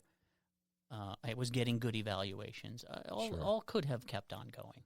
Yep. There's almost, I don't mean to keep hitting on this, we'll move on, but I just wanted to say, there's almost a certain cruel irony to it because earlier you had told us that your first thought was, I'll do my 5 years and then I will have committed myself and my dad will be proud and we can move on. And then that came up and, okay, now I want to be a company commander. And then that came up and then you wanted to. The Army's really good at this, right? Finding that thing. Sure. To keep you, and I did at some point after company command, I said to myself, I'm just gonna keep doing it until it's not fun anymore. I'm not being fulfilled anymore, and it never happened. And so I served. I mean, really, truly, and I know a lot of people make this up. I had no intentions of making this a career. Wow. And I made it a career. Jason, I certainly appreciate you sharing that story with us, Jim. That's, I know it's 15 months worth, so I'm not trying to belittle the time just for sake of time. There's probably hours worth of conversations we can have about the deployment, and I would like for us to do that at some point in the future. But there's plenty of interesting stuff even after you get out. So let's move right along with your career. What is the next thing that happens after that? Oh, no, I'm so sorry. This is what I wanted to ask. Yep. Because this is really interesting to me. You get back from that 15-month deployment, and you're reunited with your son, who you had only met for about 3 or 4 weeks before deploying. Something you said in your VHP interview, which really tugged at my heartstrings, was once you had your post-deployment leave, 2 weeks of leave, you took your son out of daycare, all of that can go to hell. You spent 2 straight weeks with Cole. I did. Tell us about those 2 weeks. Well, I spent, so I have some weird now, probably based on some guilt for not having had a 1-year-old, right, Sure. in my life. I love 1-year-olds. It's like this age where they like tuck up next to you, but they can still hold their heads up and kind of talk. Like, that is a great age. I did that for 2 reasons. One is I wanted to spend time with my son. I wanted to just be with him. And 2, I wanted to like take this burden off of my wife, who had a job and a colicky baby for 15 months. Yeah.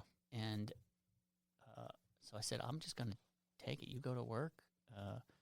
You do what you need to do. Like, we'll have dinners. We'll put him down.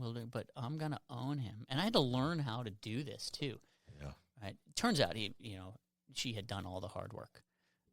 At this age, you change a diaper here or there, but Sure. mostly you just take him to the playground and then feed him snacks, Sure. right? And but he didn't know me when I. Yeah, that's what I'm curious about. No, he did. I mean, my wife worked really hard with the pictures and talking, and like little flat daddy or whatever those things we used to do, right? But he didn't know or trust me for the first few days, and then he kind of, look, this guy's here, really. And it turns out fine. Sure. But I had guilt over not being there for him. What was the contrast like? And this is just the nature of military. I know you know this, but for our audience's sake, you get back from deployment. There's probably a few days worth of turnaround where equipment's turned in and that kind of thing, and then you're back home. Yeah. Talk about the contrast. You get back. So it's a really interesting thing at the time, and I can't speak for all, but I think it's pretty similar. You come back from deployment. You always come back the 0 dark 30, right? The time is always bad when you fly in, and they stage all the families in behind a curtain, essentially. Sure. Yeah. Right, and the families are all worked up and nervous, and you're all worked up and nervous, and then they allow you to march in and make a scene of it, and then they say released, and then you try to find your family, and Yeah. like I was the last one to find my family. I was like, Wow. my wife was like, where is he? Of course, I'm full of infantrymen, right? I'm a little small guy in the back. And then, then you have to report to work for a little bit, and then let's say you come in, you arrive on a Monday, and then by Friday they're like, okay, don't come back for 2 more weeks. Sure. And a lot of people travel and they leave or whatever, but I just went home, right? And I surfboard. I surf in the morning and be with my son when he wakes up. It's a funny thing going back, and I think a lot of people will tell you something similar. You have these weird, you're trying to understand, why are things different than when I left? Like, time stopped. Didn't time stop? Right? And nothing changed. Like, why is my towel not on the towel rack where I left it? Sure. These are stupid things you think about, but they do kind of pop into your head. Yeah. And some people process that better than others. Yeah. Right? Turns out time does not stop just because you're having this traumatic experience. Other people are doing it too. Just it's a different type of trauma. Yeah. Or a different type of experience. Not always traumatic, but it's a different. It's going to be traumatic. Families do deployments too. Yeah, you totally, know, right. And they do it completely different. Sometimes they do it. Yeah. Most of the time, it's blind because they don't have the information. Right. They don't. Their routines are changed. There's no sharing of responsibility. Oftentimes, whatever spouse it is working. Right. And caring for multiple children. a lot of the time away from extended family because they're stationed somewhere else. Sometimes there's friends, and sometimes there's just acquaintances. And so, on top, it's a really hard it's thing. It's really hard, right? And on top of that, then this person comes back, and the transition takes time. Like, this family has figured out how to do this for the last X number of months. Without you. Yeah. And you, for all the right reasons, want to go back to being where you were in the family model when you left. Sure. They're not ready for that yet. And it really does take a loving family and hard work on all sides, and patience and remembrance of, like, we're in this together. Right. Expectations, no matter right. how much you practice your thought of expectation, both, and I'm not a military member, but the military member hasn't, spoken or unspoken, subconscious or conscious, has an expectation of reentry, and so does the family. Yeah, and you can talk to all the chaplains you want about redeployment and expectations and how it's going to work, but it's just you and your family unit in those four walls. Right. And it's hard. Yeah, right? I can imagine. Right? And this is, and I'm going to say, this is why some people go back. Mm-hmm. Sure. Because that's so hard. It's easier to be deployed in some cases. It is deployment, and I may have told this, in my mind, deployment in some ways is the best of times. In some ways it's the worst of times, right? But it's like focused and energy and trust and mission and support and all that stuff. Yeah. And home is messy. Not that you don't have support, but it's messy support, right? And it's all on you. Yeah. You don't have a command staff or soldiers to help you figure it out. You got to figure it out, right? Yeah. I just recognized there's a really interesting parallel between you and your dad. Your dad deployed to Vietnam. Mm-hmm. Your mom moved you as a 1-year-old and your family to Hawaii. Yeah. And I'm guessing he came back a year or so later and was reintroduced to you. And then also your sister, you said, was born there. My sister was born there. And you had a very similar experience to that. Yeah. My dad was able to redeploy for my sister's birth and missed it. Oh, man. Oh, my gosh. Yep. By 2 days? By 2 days. How about that? And there was no compassion flights coming back. No, none of that stuff, right? Crazy. And then, like, 2 days later, went back. I'm going to make a quick aside here. Yep. I think Jason will appreciate this. We had a gentleman on, a fantastic guy, one of my favorite veterans we've had on, Tom Bomarito. And he told us about a redeployment. They had leave from their tour in Vietnam, and he was 25th ID. So his wife was there in Hawaii, and he had his leave, came back to Hawaii for, I think he only had a week. And Jason made this really great point, which is, that's why it's coming up to the front of my mind now. Hawaii is seen as a destination. It's seen as paradise to a lot of people. People will take years and years to build up the cash flow so they can take a vacation there. Yep. And Tom went back for that week, and all he wanted to do was get back to Vietnam. Yep. His wife couldn't understand it. He couldn't understand it. He wanted to get back to his guys. Right. He was in paradise, but he didn't care. Yeah, I understand it. I thought that you might. And I think the best thing out of that you said is that he knew it, but he didn't understand it either. Yeah. Right? He's like, damn it. Yeah. Why can't I get myself focused? He wanted to. Yeah. I want to be here. Yes. And all I can think about is my responsibility and how that someone else is like doing it the best they can, but it's not me. Exactly. Yeah. I know that feeling. And he was a 2-time Purple Heart recipient. Yep. A really amazing guy. Okay. So what is, I'm going to speed through them again. I apologize. You keep saying that. I know. What's after the 25th ID? I did a short tour at Army Human Resources Command.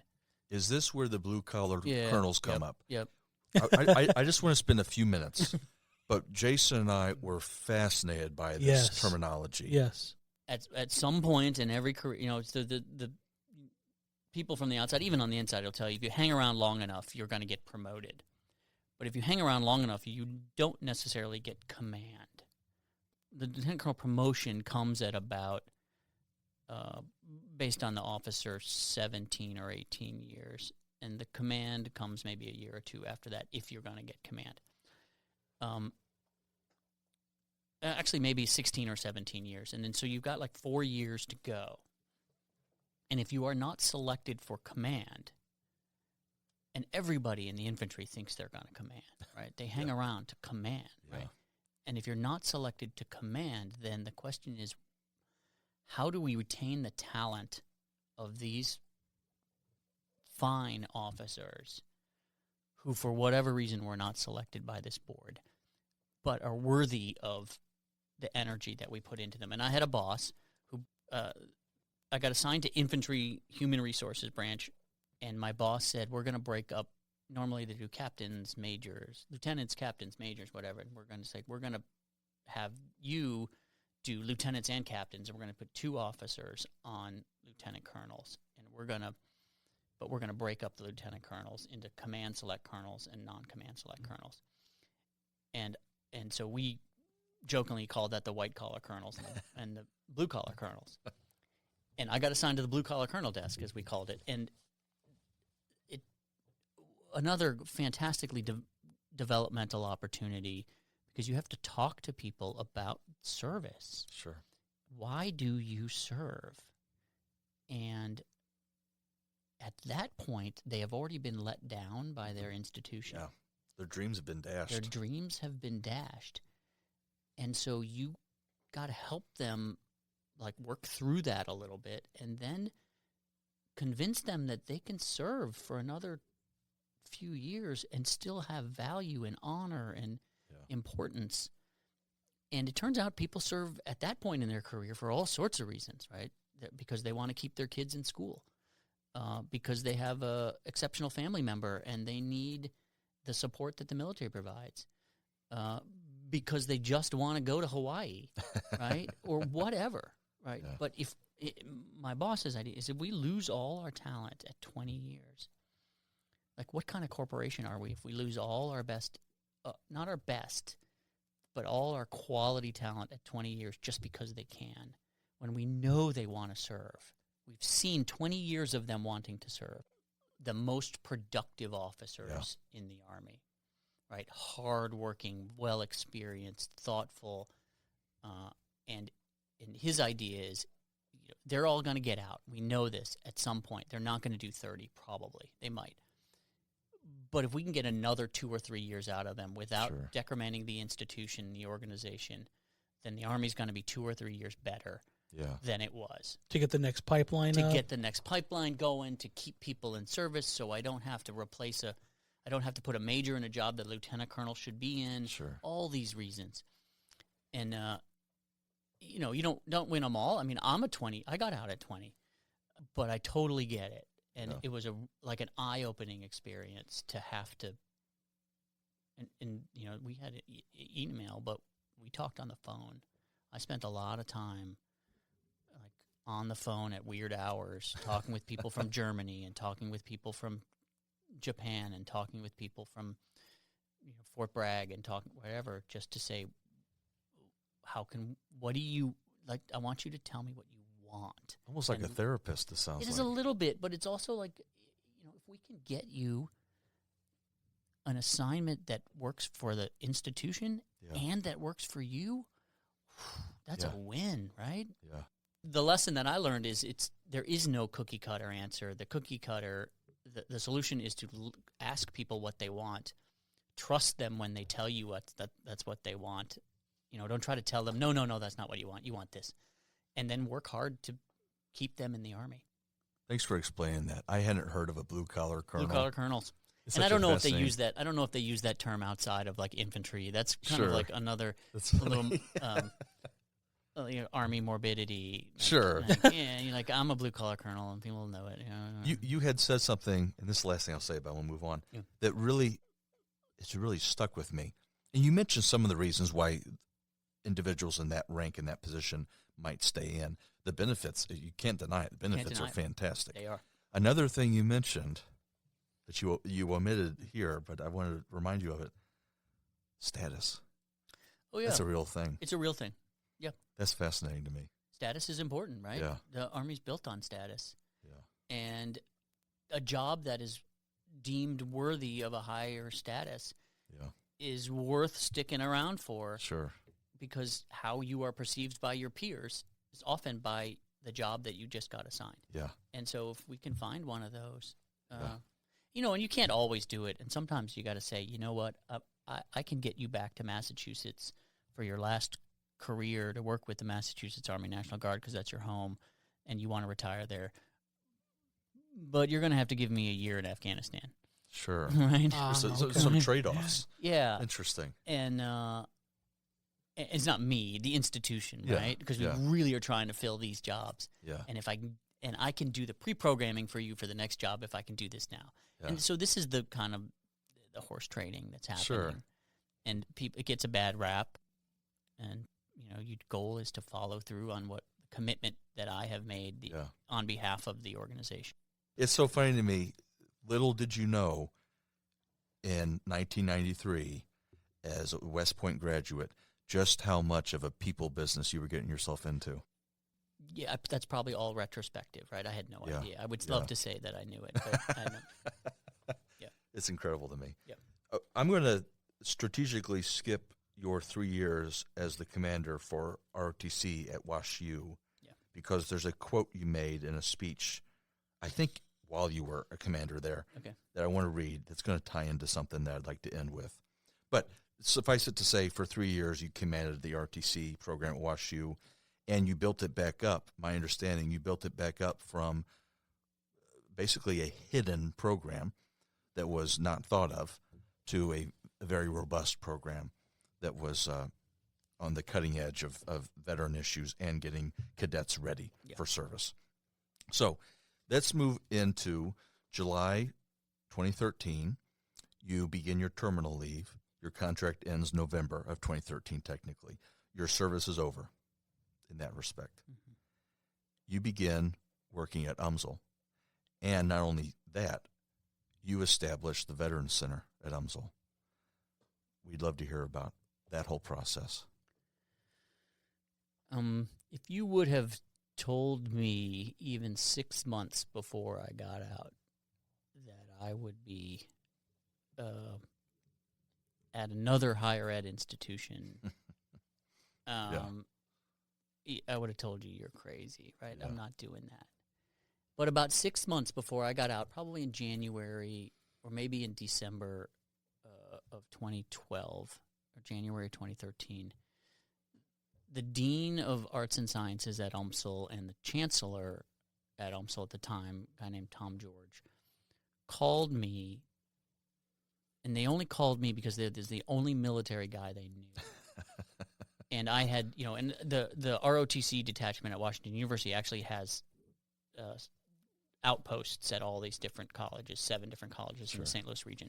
And so I had spent some time at UMSL. I'd been in the dean's meetings, and I'd introduced ROTC and tried to just let people know that I'm the face of it. And Chin up support. yeah, Yeah. just kind of like again, give respect, get respect. And they called me and said, we need your help. We're trying to solve this is the word they use, the veteran problem. And I was kind of like, I don't understand. What's the problem? What is the veteran problem? Yeah. And they said, well, it turns out a lot of combat vets mostly are coming back these days. And they're coming to college, and they're coming to UMSL. And then within about 2 years, a year, they're gone. 2 semesters, they leave. And we don't understand what's happening and why we're not able to keep them. And then on top of that, the dean said, I'm hearing from some student veterans that we have this, what he called the ping pong effect.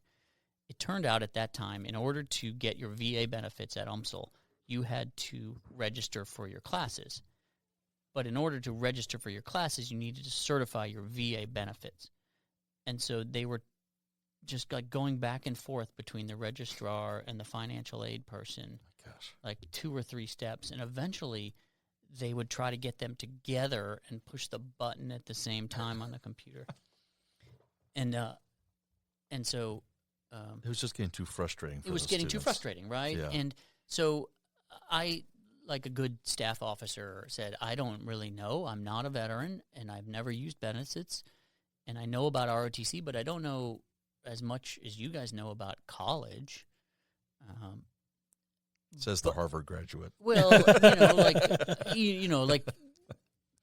know what you mean. yeah. But I can do some research, Sure. and I can build a plan that any good staff officer could build with a program that 2 courses of action, and you choose one or whatever, right? Yeah. And so I did, and I got up onto campus, and I talked to some student veterans, and I looked on the internet, and I researched who's doing this great, and who wasn't, and what did it seem to be the quote best practices Sure. are or whatever.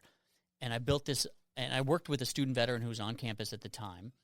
His name was Ryan Barrett, and he and I put together this plan that said, you got to build belonging first, and then that belonging needs to connect out to services. Yeah, but if you don't have the belonging, the connection to services is going to help. And you don't. And our thought is you don't want to replicate services for veterans, so it's just veterans getting this, because the whole purpose of college is to move beyond that, to keep the best parts of that for you, and then move beyond it. So you want to create this center. So we decided we wanted to create a veteran center. And in the model, I don't know if you remember this TV show, but there was a guy called Dog Whisperer. Oh, sure. The Dog Whisperer's secret sauce is not him, it's the pack, right? And the pack teaches the dog what the behavior should be. And so we were kicking this around, and it wasn't this clean, but we came to it afterwards. We went and found 2 or 3 great forward-looking student veterans, an engineer, arts guy, a music, whatever, right? And we hired them for the vet center, and we built this space and called it the vet center. And we told them, your job is to model how to be a great student. That's it. I don't want you to do anything else. You don't have to even, we got to keep the coffee hot and that kind of stuff. But I want you to be the role model. And when veterans come in here, I want you to put your arm around them and be like, this is how you do it. Yeah. And it worked. I don't know. It worked. It was just kind of a sense, right? Yeah. The plan was a good plan. The plan was a good plan. It was carried out, and it worked. Well, what happened is, so I did this. I made this plan. Ryan Barrett and I made this plan. We submitted it. And I said, you have to build a veteran center. And I can remember the student guys saying, it doesn't work like that. If you build it, they will come. And I was like, I'm not telling you the square footage is what brings in veterans. Sure. I'm telling you what's inside the square footage brings in. And you don't need to bring in veterans. You just need to keep the veterans. Yeah. And so that sat on a shelf for a few months. And then as I was kind of doing my out lunch with that dean, probably in May, or maybe April of that year, he said, what are you going to do? And I was like, well, I got a couple of job offers. There's a company out in St. Peter's, MEMC. I don't know if you remember this company. It's still there, I think, but I don't know. Yeah. Yep. Right? It became Sud Edison and then became something else, right? I was maybe going to do some operations work for them. Yeah. Or there's another company that's pharmaceuticals, and I'm got these things, irons in the fire. And I'm having lunch with him, and then at the end of lunch, he's like, I want you to give me 2 weeks. 2 weeks for what? And he's like, to get you a job offer here. And wouldn't you know it, 13 days later, he sent me an email and said, about that. Would you like to do all that stuff that you told us we need to do? And I went to my wife, and I said, I think I have to take this one for less money, but I get to do the thing that I said I wanted to. Who gets to do that? It's going to be very fulfilling. Right? And I get to come home for dinner every evening, because sometimes those business jobs, you don't get to come home for dinner every evening. Sure. And so that's how I ended up at UMSL. It's incredible. And I started just building the vet center, and then I taught a class.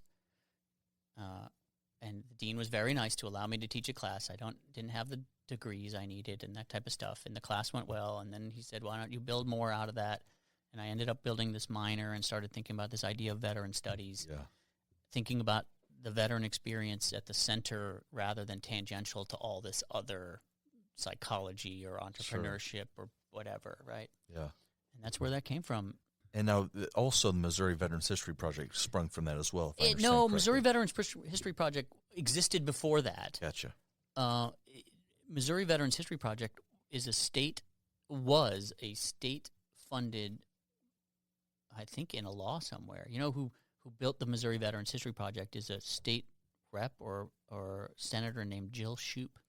Oh, really? That's right. That's interesting. Someone has told us that before. It might have been Yeah. reps. It might have been. That's Yeah. right. Yeah. And so she got it written into state law and got some money for it, probably in 07 or 8 or 9 or something, right? And as things happen, maybe it wasn't written into law. It was just Some sort of Appropriated. grant or something. Yeah. appropriated in some way, Yeah. but not available. And so at some point when governments are looking for money, if that's not written into law that I have to spend it there, then it gets Sure. shuffled. And at some point it got shuffled out and it wasn't funded. It became a 501c3, not a state agency. And that's when they came to me because I had built this veteran studies program and said, we don't need much, but we need a home. Yeah. And so I said, you can have a home in the veteran studies program. So it became the Missouri Veterans History Project at UMSL. And For quite a while, actually. yeah, for about 5 years, Yeah. 6 years. And I provided it an email address and I answered the phone and Sure. the phone number went to my phone, and so I didn't usually answer it. I answered the voicemail because I just came in the next day and got it or whatever. Yeah. And forwarded to Larry or forwarded the Sure. notes to whoever was doing the project. That part ran itself. Yeah. Yeah. What a great project it is. It is. And you're right. It does kind of run itself. You just need like 2 or 3 really committed people. Yeah. And it's a pretty well-oiled machine. Yeah. I wish it could expand further. And maybe now that it's here, it will.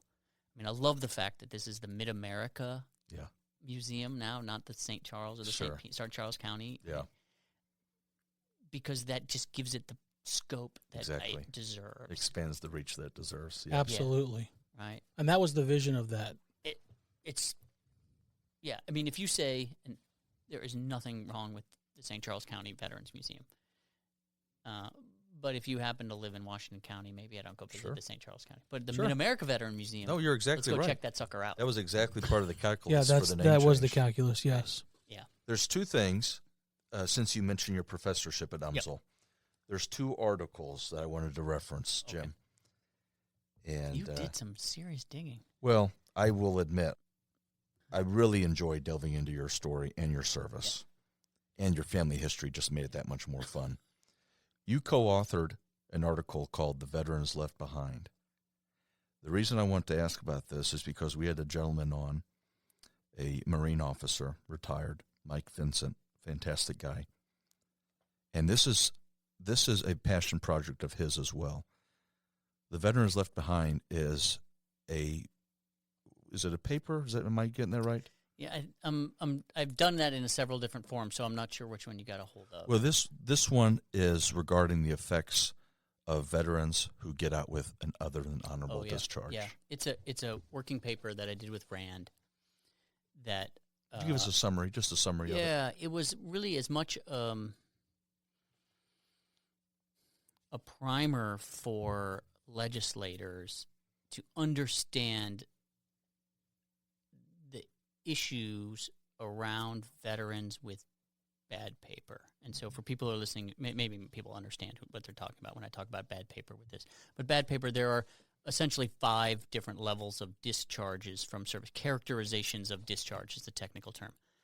And everyone knows about an honorable discharge, very standard. There is another discharge, general under honorable conditions, which usually means you've had some sort of run-in with with the Uniform Code of Military Justice at some point in your career, but in general, you honorable. There is a discharge called other than honorable. Those three are standard administrative discharges. Honorable, general, and other than honorable. And then there are two punitive discharges, the well-known dishonorable discharge and the bad conduct discharge. Yeah. Each one of those discharges has a set of rules, not laws, rules around how you get veterans benefits and what veterans benefits you qualify. So an honorable discharge that has served all the right amounts of times or whatever would qualify for all the benefits. A general discharge may not. The VA gets to make a determination of your service. And so if you get a general, they might review your service records and try to determine whether you qualify for all the educational benefits or the home loan or the medical or health. Sure. And there's all sorts of charts and rules and structures, and nobody's trying to do this. No one's trying to steal, I don't think, to steal things from veterans, but I don't think they fully comprehend the structures around it. If you get an other than honorable discharge, it's even worse. Mm-hmm. Right? And in general, the other than honorable discharge, you pretty much get almost none of the benefits. It's almost treated like a dishonorable discharge. It is almost treated like a dishonorable discharge. But what's interesting is the law, Title 38, Section 1, the definition of a veteran, says a veteran is someone who has served on the active forces of the United States and has been discharged with something other than dishonorable. So the language calls it other than dishonorable. Sure, interesting. So that is not a discharge that the Department of Defense gives. Yeah. They give honorables, other than honorables, and dishonorables. But they don't give an other than dishonorable. Sure. And so this has created a whole rulemaking structure around how to figure out what that is. How about that? And it turns out we have been giving other than honorable discharges to service members of this generation at rates 3, almost 4 times more than we did in Vietnam. Wow. Which is also 2 times more than we did in Korea and World War II. Wow. Now, we're not talking 50%, right? We're talking 8%, 6%, but it used to be 1 or 2%. Okay. Sure. Right? And so the question is, why is that happening? And then what are the implications of having that? So those are 2 questions. The first question, I'll go to the implications. The implications generally are those people who have other than honorable discharges had some sort of offense in their service that caused them to get Uniform Code of Military Justice. Often that offense revolves around a lapse in mental or decision-making or an issue related to your mental health. Sure. And sometimes you don't show up for work because you have an issue related to your mental health. Yeah. Or sometimes you smoke a joint because you had some issues related to your mental health. Yeah. The question is, where did those issues come from? And often we can document those issues straight to a military event. Yeah. And so if the military gave you the thing that then got you the other than honorable, and then we take away your health care because we have given you the other than honorable, you just put that veteran in a bind, in a serious bind. And those veterans are left behind. Sure. And often probably the most needy. And they are the most, so the ones who need it the most, whose injuries often we caused, we throw to the curb and say, I'm sorry, your service wasn't good enough. Mm. Right, and so this is why I wrote that paper with Rand, and we can work on this, right? Mm-hmm. This is a rulemaking. This isn't law. There's all sorts of ways we can work on this. We can change how the military gets to choose who gets an honorable, dishonorable, and other than honorable. It turns out very low-level officers, majors, sometimes captains, get to decide whether you are going to get general or an other than honorable. They don't know what that means. It could be on a whim that they're deciding between those two. It could be, and I'm not going to say it's malfeasance and that they're being angry or mean. They just don't know. They're not Yeah. veterans. Yeah. They have never had to use veteran benefits. They're in service. Sure. Like, who's advising them? And what structures do we put on them to say, okay, if you want to give an other than honorable, certify these 3 things, Yeah. whatever it is, right? Yeah. We could train better. Some kind of criteria. We could train, yeah.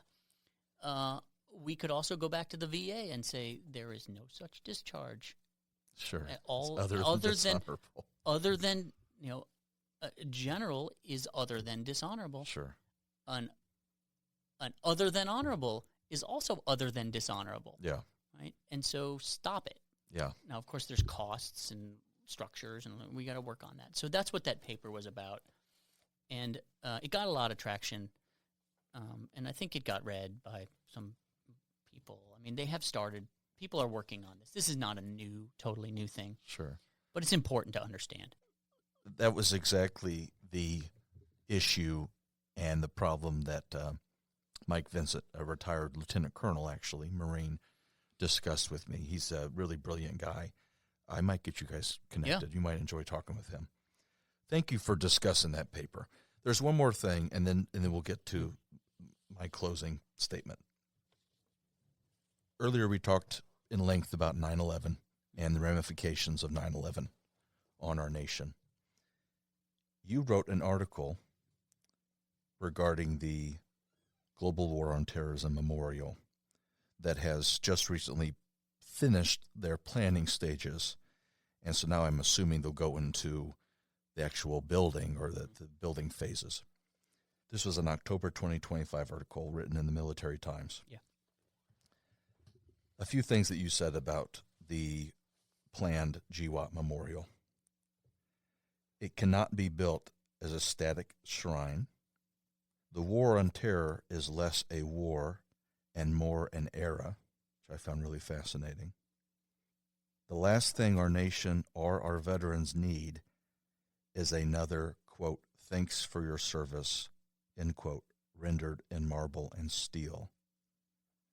And you made a connection to the Vietnam Veterans Memorial, the wall, as we all know it. You said the wall endures, and you were complimentary of the idea of the wall in that memorial. But you said the wall endures, but it does not evolve. Yep. I'd love to hear your perspective on the GWOT Memorial. Yeah, so that, I mean, I appreciate the opportunity to talk about that. Might come off as controversial in this community. The wall the wall endures, but it doesn't evolve. And some way we say, well, it's not supposed to. Mm-hmm. I think it is, right? And I think our memorials in our society, especially our military, our martial memorials, tell a story of our country, and especially the ones that we decide to put on the National Mall. There's Sure. only so much space on the Sure. National Mall. And this one is planned between the Lincoln Memorial Yeah. and the wall. It is planned. It's a prime spot It is there. in a prime spot. What that spot is right now is a recreational softball field that is used by rec league people, workers in Washington, D.C., staffers and Sure.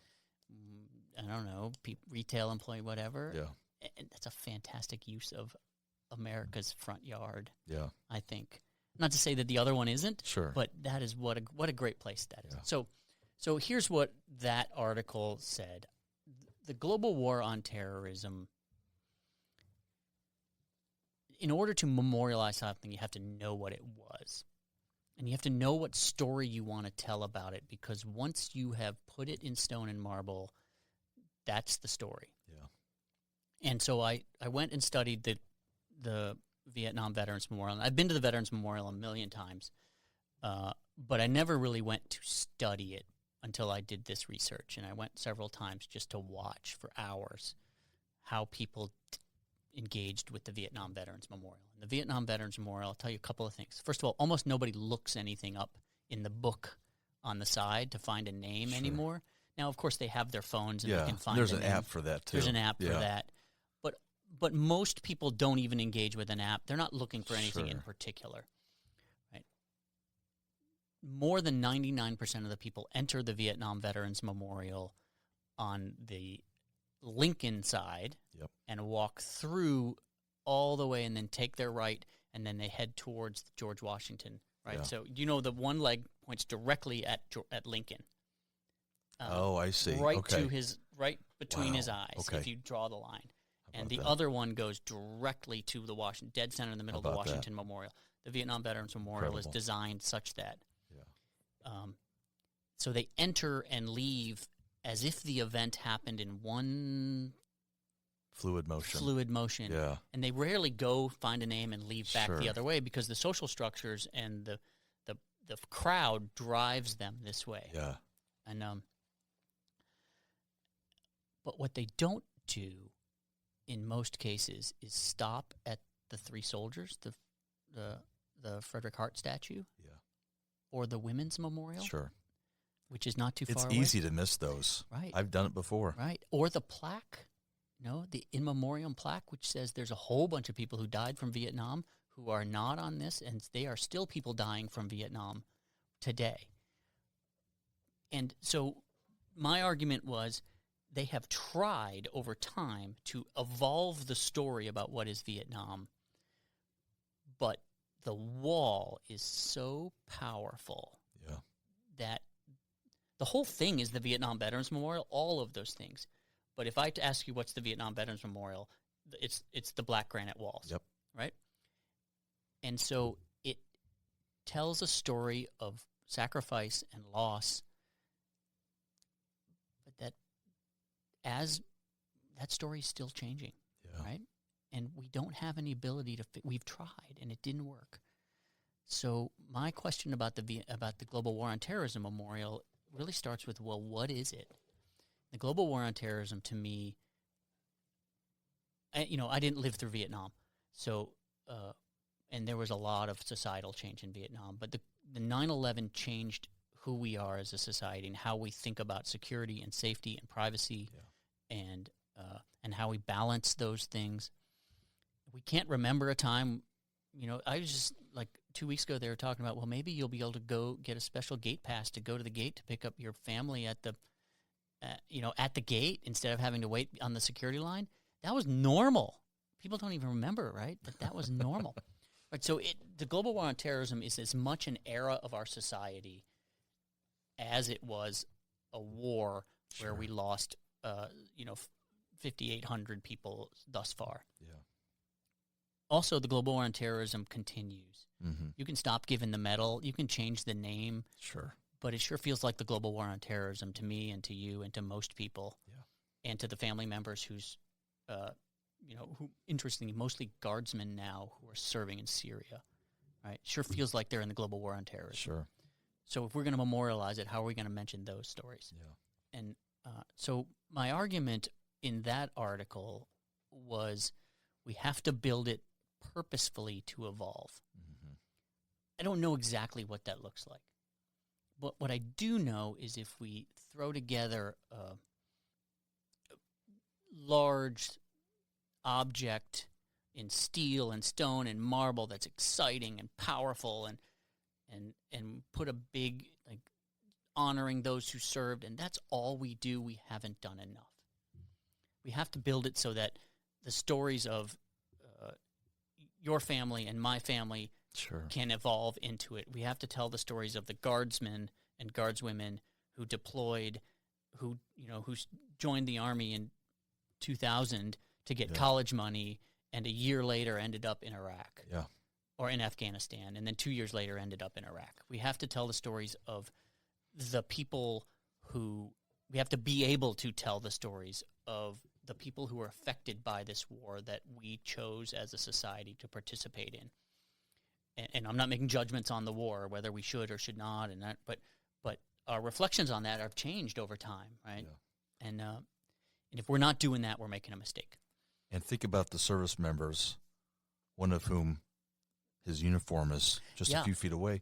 He wasn't even born yet. Wasn't even born, right? It's just kind of mind-boggling to think about that. Yeah, and there are families, there are literally I wrote a longer article that one's based on. There are families whose dad served at the exact same base as son, doing the same mission 18 years later. Wow. At Fob Fenty in Afghanistan. That's a story that needs to be understood and told. And then and the interviews that I did, the dad was like, "Well, I'm on in 2001. Like, I'm going to serve. I want to do this so I can win it now, so my son doesn't have to deal." Yeah. And it turns out, 18 years later, your son is dealing. Crazy. And when you ask the son, the son's like, "Yeah, we're just chasing our tails." Yeah. Like, wow, let's learn about that. Yeah. So. It's a tall order. It's a very tall order. A fluid memorial is a really difficult task. It is and so it has to be built in some way to allow adaptation. So it must have a section that can change, or you have to. I mean, a lot of people are like, well, you need to have digital billboards, and who knows what the technology is going to be. Yeah. So I don't think like letting a computer do it is the answer. I think you need to have human beings and a space that every 5 years there's something that new that we can bring to it. Sure. And we engage in the community and ask them, what are we missing that we didn't include last time? Now we can include it this time. Yeah. What is your story, and how can we include it? And if I can't include it in this iteration, I'm going to keep talking to you, so maybe we can include it in the next iteration. And that's it. I mean, that's it. That's hard. But I know you have some faith in the architect that they've selected. I do. Japanese architect. Yeah, and if you, he is not a monumentarian, but it's also kind of how do you do it? He likes water. Sure. It turns out I think they're starting to think about some footprints. They're starting to slowly release what's going to be there. Okay. And I've sent my articles and stuff to them, and I know the guy who runs this, the GWOT Foundation, who would be a great interview for you too, by the way. Oh, he's we'd love fantastic.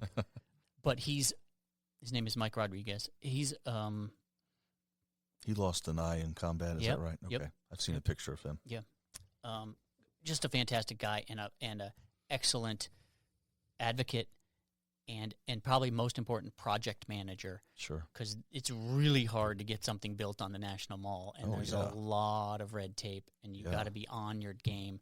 But sometimes I think the project management is so important that you kind of forget about what is the actual project. Yeah. You get lost. You get lost in the thing. Yeah.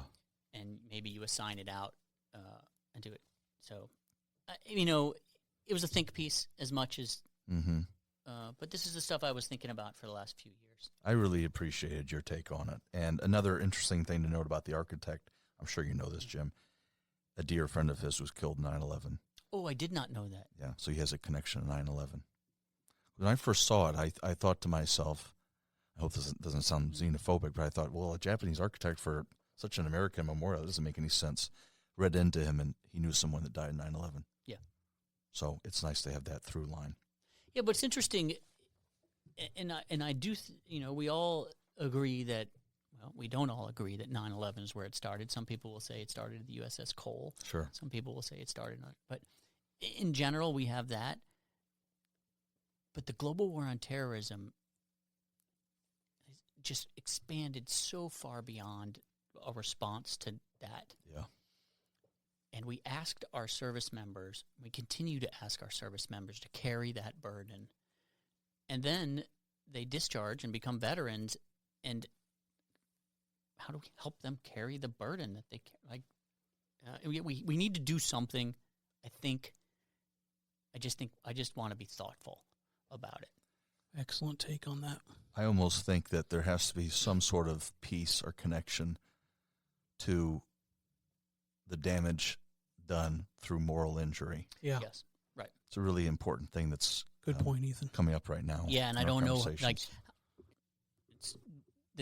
it's a daunting task. Right? Yeah, it yes, is. I think we should do that, right? And I think we have to acknowledge the destruction that our decisions, right or wrong, have made on other societies. Sure. And I don't know. Like, I'm not an architect. I'm just a guy in an office at UMSL trying to write good papers. As a fellow GWOT veteran, Jim, I really appreciate your take on this, and I think it was well worth being shared with that planning committee. Okay, the last piece I want to give for our audience here. I don't know the year of this speech, but if I understand correctly, it was while you were commanding the Gateway Battalion Detachment at WashU, their ROTC program. This is your quote. "Service is not a choice between making money or helping others.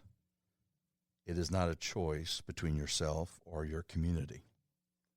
Service is not a choice between being selfish or selfless. As Madeleine Albright once said, service is a means to self-fulfillment, not self-denial. Find a way to serve your country, your community, and your fellow man."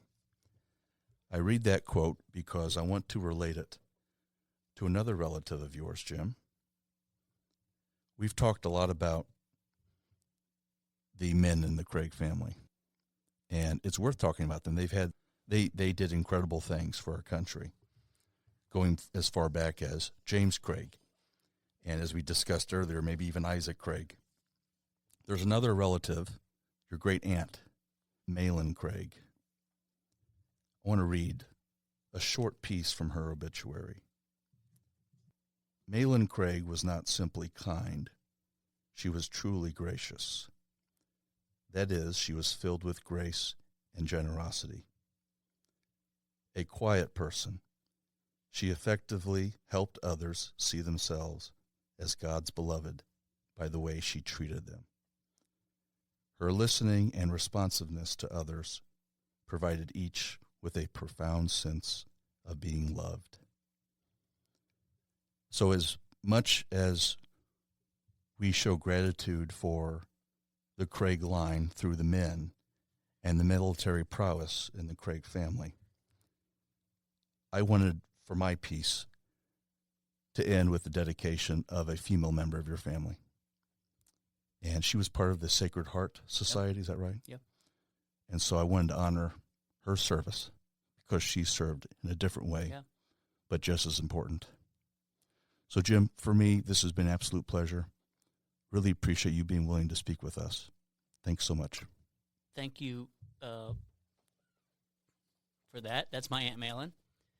And she was a wonderful woman. And just thank you for the conversation. What a great ending. I haven't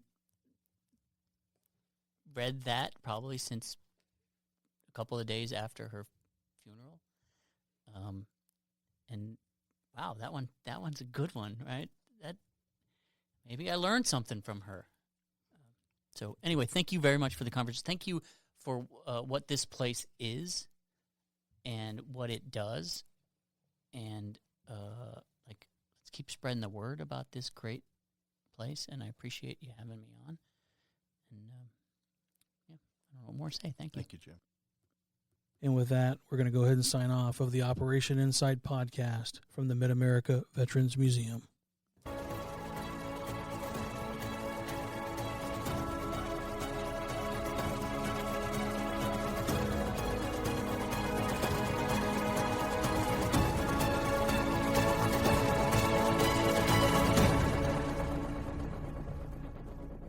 Operation Insight is brought to you by the Mid-America Veterans Museum, where we believe every veteran has a story. If you agree and you enjoyed today's podcast, please take a moment to like, subscribe, and leave a review on whichever platform you listen. Don't forget, sharing this episode with friends and family is a great way to support the museum and our mission of sharing veteran stories. Thank you for listening.